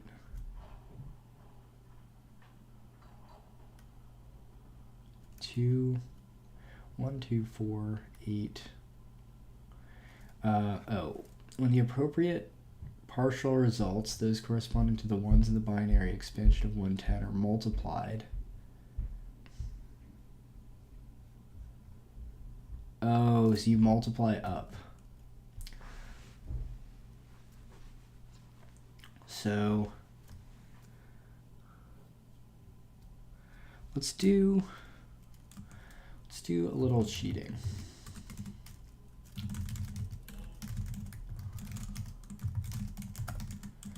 For I in 2, 4, 8, 16, 32, 64. What are we going to do with that? We're going to say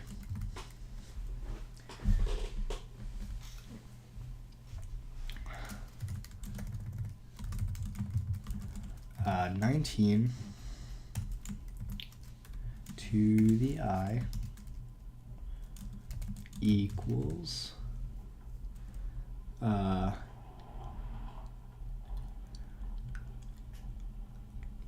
and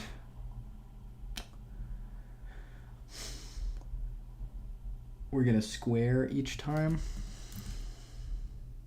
Oh, this is a little bit tough actually to do the math cheating on. Mod 501.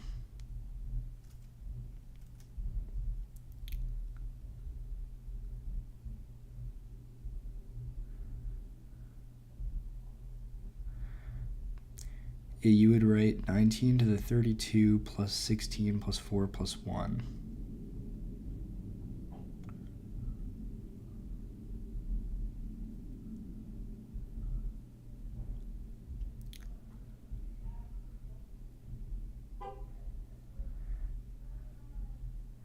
$19 squared equals 361, congruent to our mod is 501. 61 mod 100. But basically, we want to say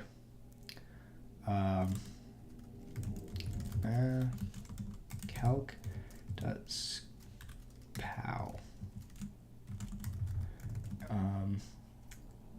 and we're going to have 19 to the I.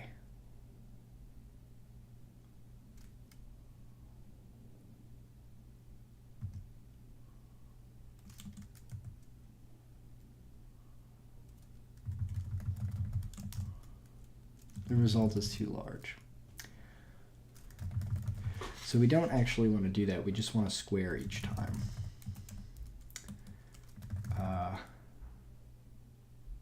It's 361. You know, we could create a variable. We could say let value equals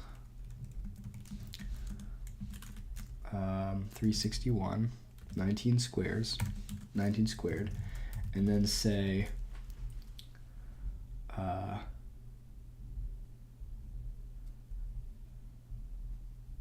mod 501.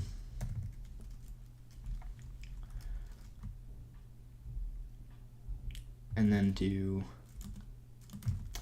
value of a little script. Value equals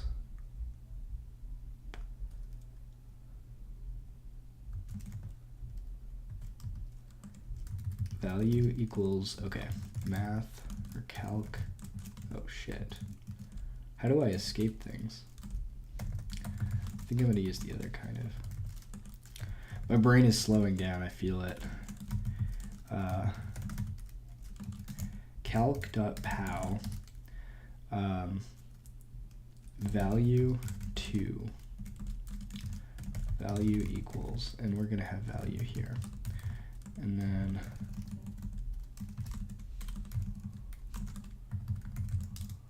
result is too large, but what if value equals calc dot remainder value 501?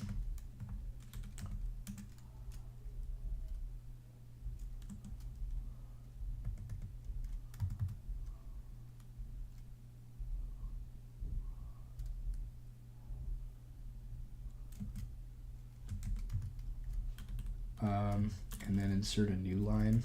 How do we do that?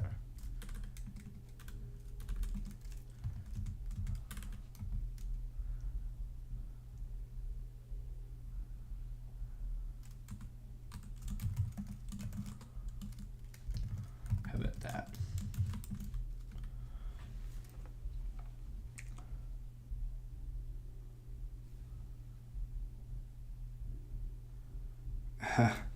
Hello world. First you want to reduce mod 100. That's what makes the method fast. Wait, why would you reduce 100?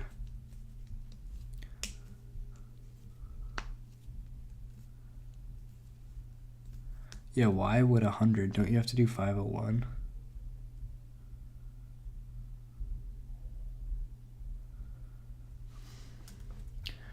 Okay, we got all those. And then the algorithm is for each of the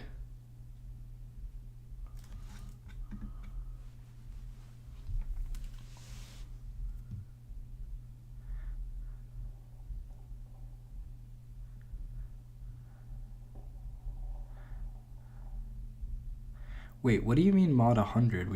It's 501.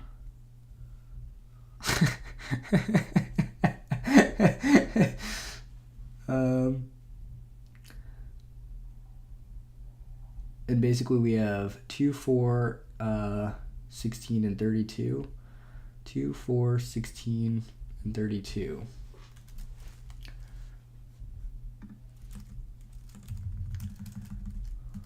Oh, this is gonna be nice.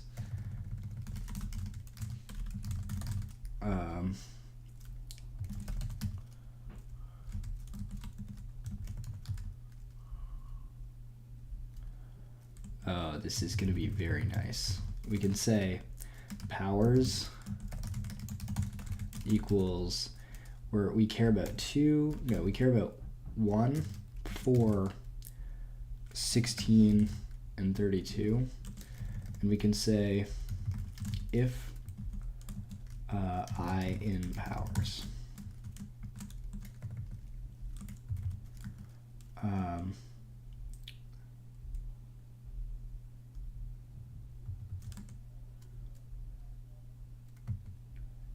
We want to multiply them together.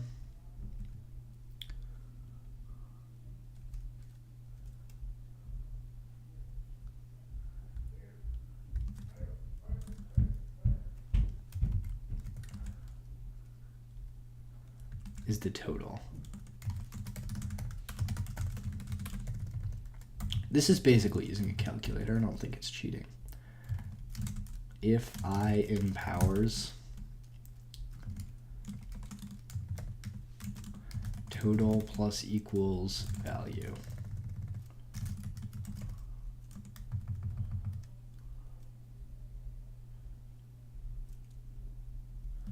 So we have 1131.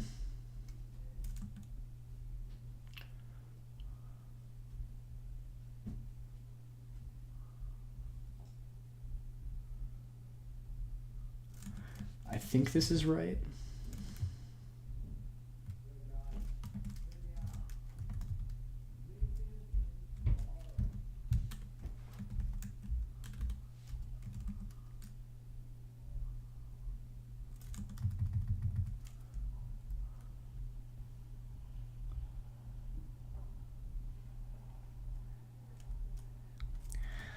I mean, low-key for the homework, I just used a calc for these type questions. Too much effort doing all this. Yeah, I basically just used a calculator too. Shouldn't value equal 19 since 19 squared congruent to 361? Oh, yes, you might be right. The beauty... Good catch. Sour Patched Parents. Weird name, but good catch. Oh, the beauty of types, though, is that our answer just recompute. Like, dude, we could have any base here. And we'd be good to go. Wait. Is this wrong?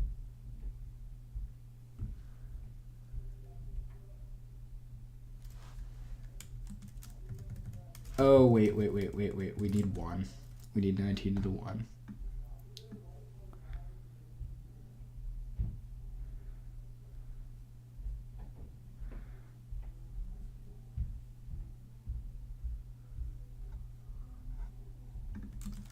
I don't think I need to say mod.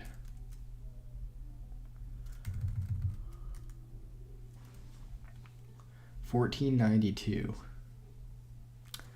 It's the year Columbus discovered America.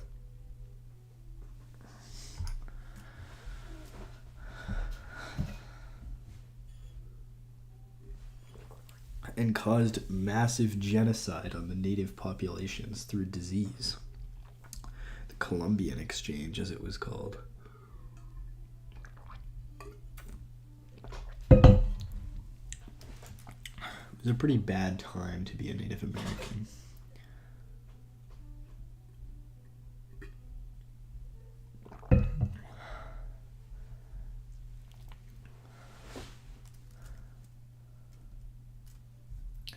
I guess I should have the mod.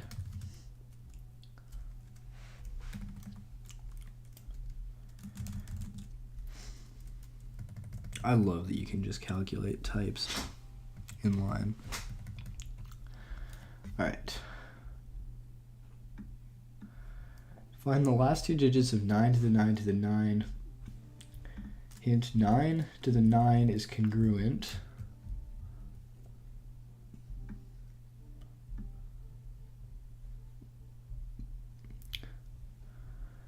Nine to the 9 to the 9. Hint 9 to the 9 congruent to mod 10. Congruent to what?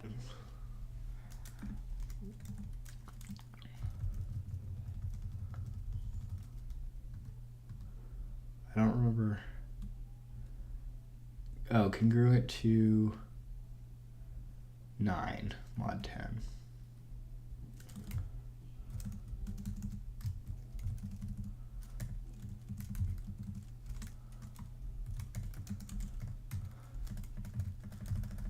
congruent to 9 mod 10. Hence 9 to the 9 to the 9 congruent to, that's genius.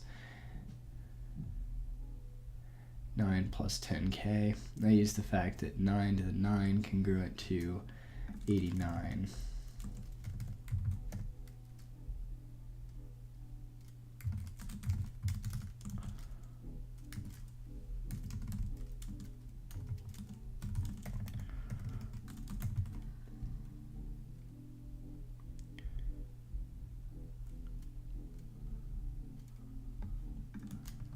I mean, yeah, we only need exponents up to 32. I guess I can cut out the 64 to prove that I didn't use the scripting language in line in my LaTeX document to destroy that question.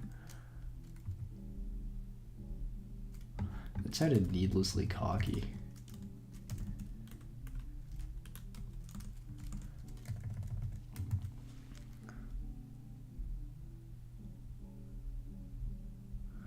Oh, wait, that's so true.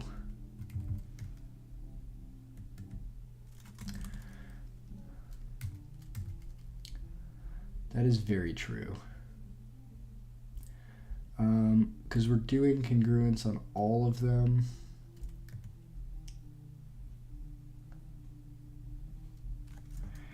Looking back at the algorithm,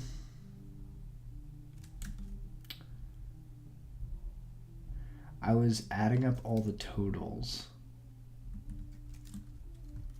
And how did they do it?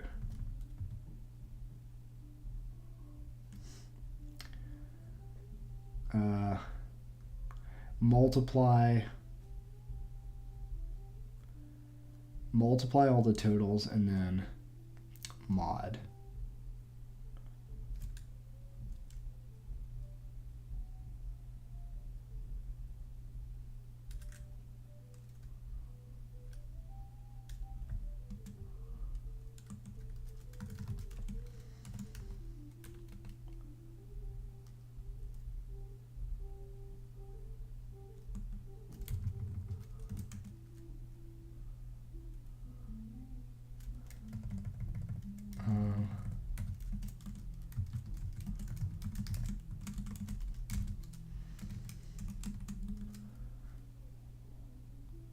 Total is going to be the product, not the sum.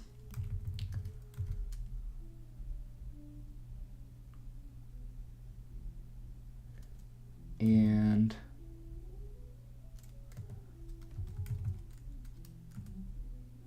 a 94. If I do this before, then we get a different answer. That's concerning.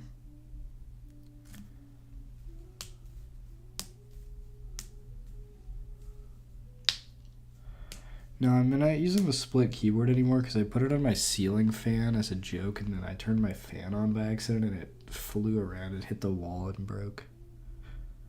Should have been 376.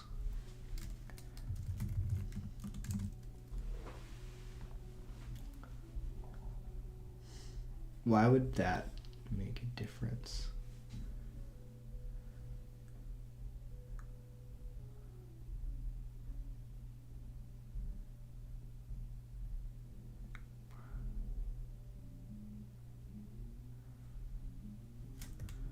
Okay, 376 is correct, though. Yeah.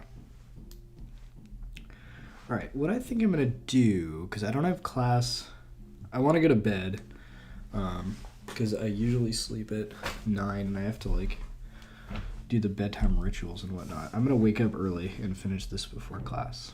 But thanks for the stream, everyone, especially Alexander. You helped out a lot. 376 mod 501.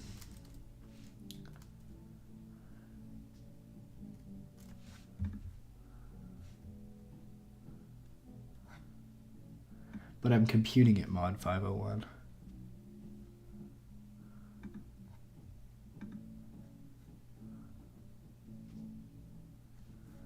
Why do I sleep at 9? So I can wake up early. So I can wake up at like 5 or 6, and then I just go to sleep every time at the same time every day because consistency of sleep time is extremely